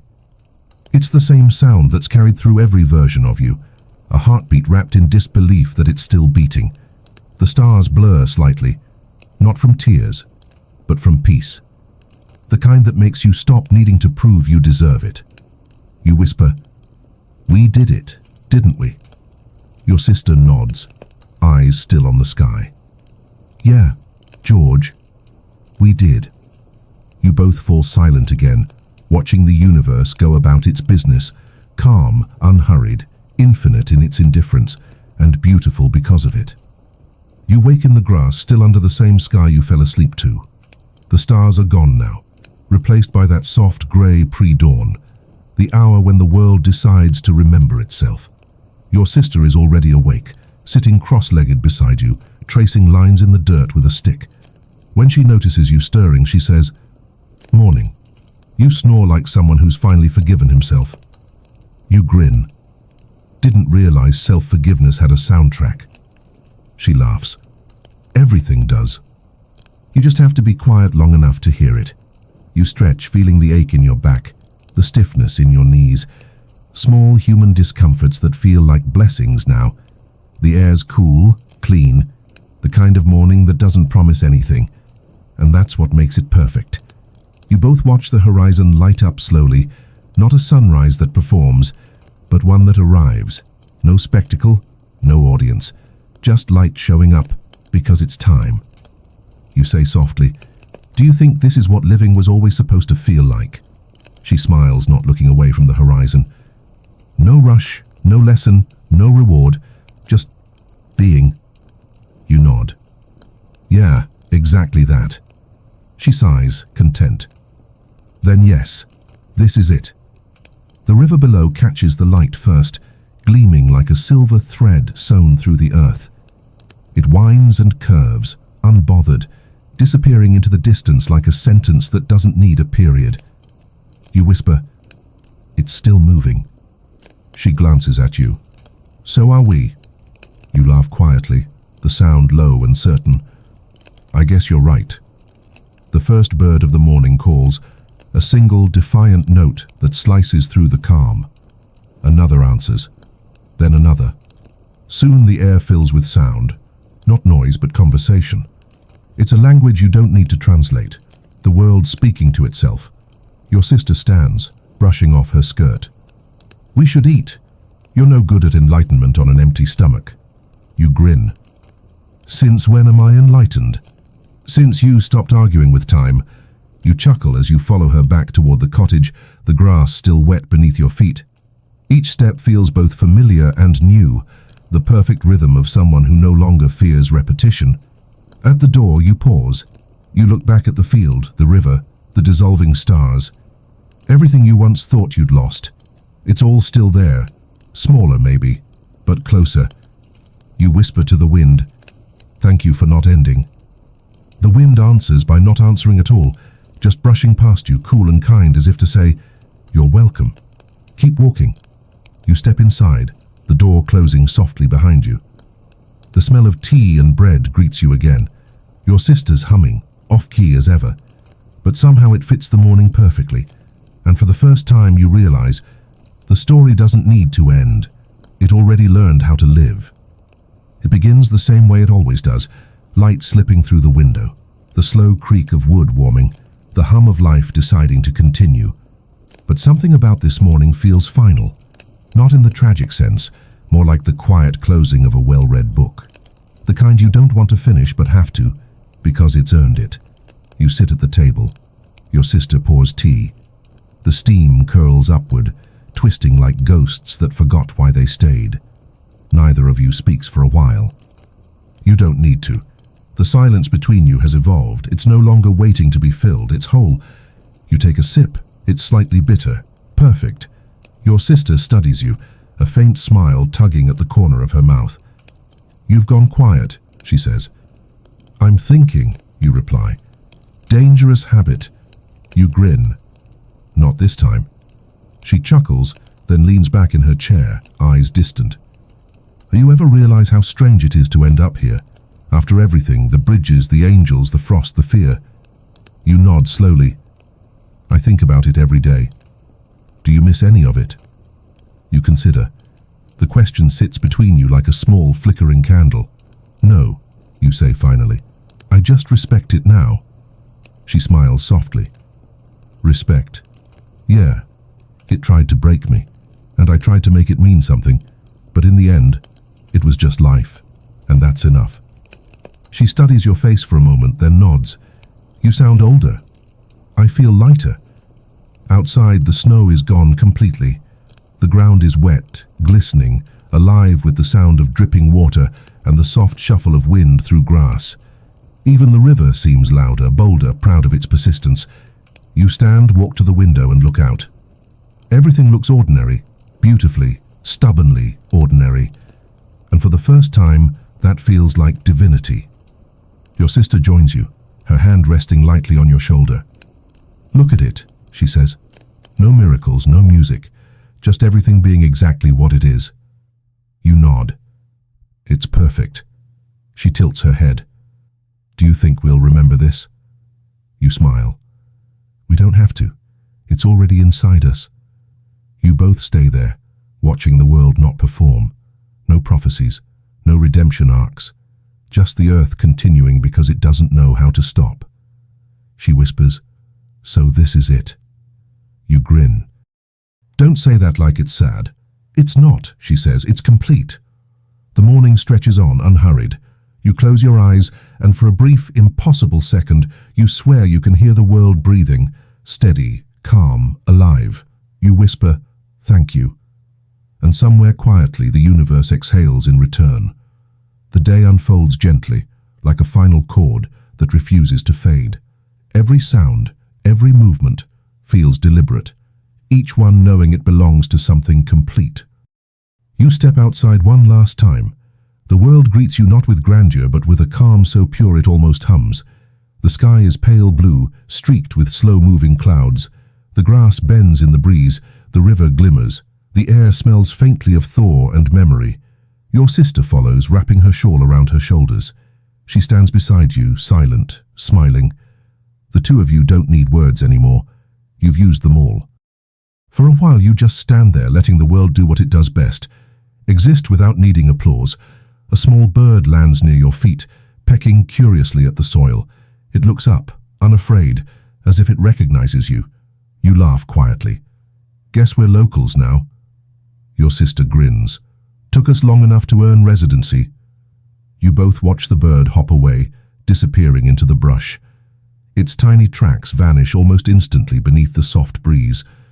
But you don't feel loss anymore. You feel continuation. "Do you ever miss the noise?" she asks. You think about that. The bells, the cheers, the chaos of salvation that never quite saved anyone. Then you shake your head. "No," you say. "The silence does more." She nods. "I know." The sun warms your face, steady and kind. You tilt your head back, eyes closed, and let it touch you. It's the same warmth you once thought belonged only to miracles. Now you know it belongs to everything that stays still long enough to feel it. A breeze picks up, brushing through the grass. It sounds like laughter that forgot it needed a reason. You turn to your sister. "You ever think people in other times are still dreaming about hope?" She smiles faintly. "Probably." You nod. "Then maybe that's what we're doing here, reminding the world that it's allowed to dream quietly too." She chuckles.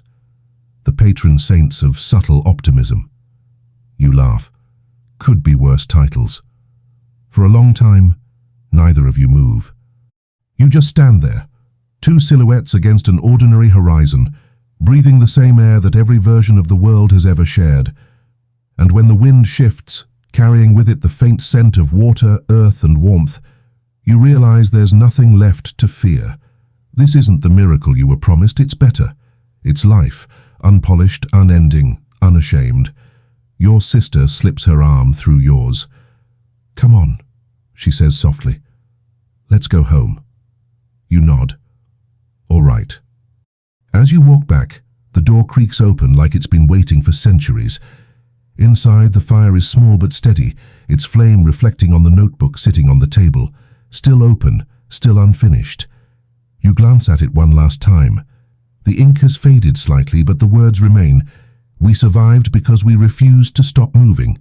You smile, close the notebook and whisper, "Then we'll keep moving." Quietly. The fire flickers, the wind sighs through the chimney, and the light in the room settles into something holy. Outside, the world continues, not beginning, not ending, just breathing. And you, finally, breathe with it.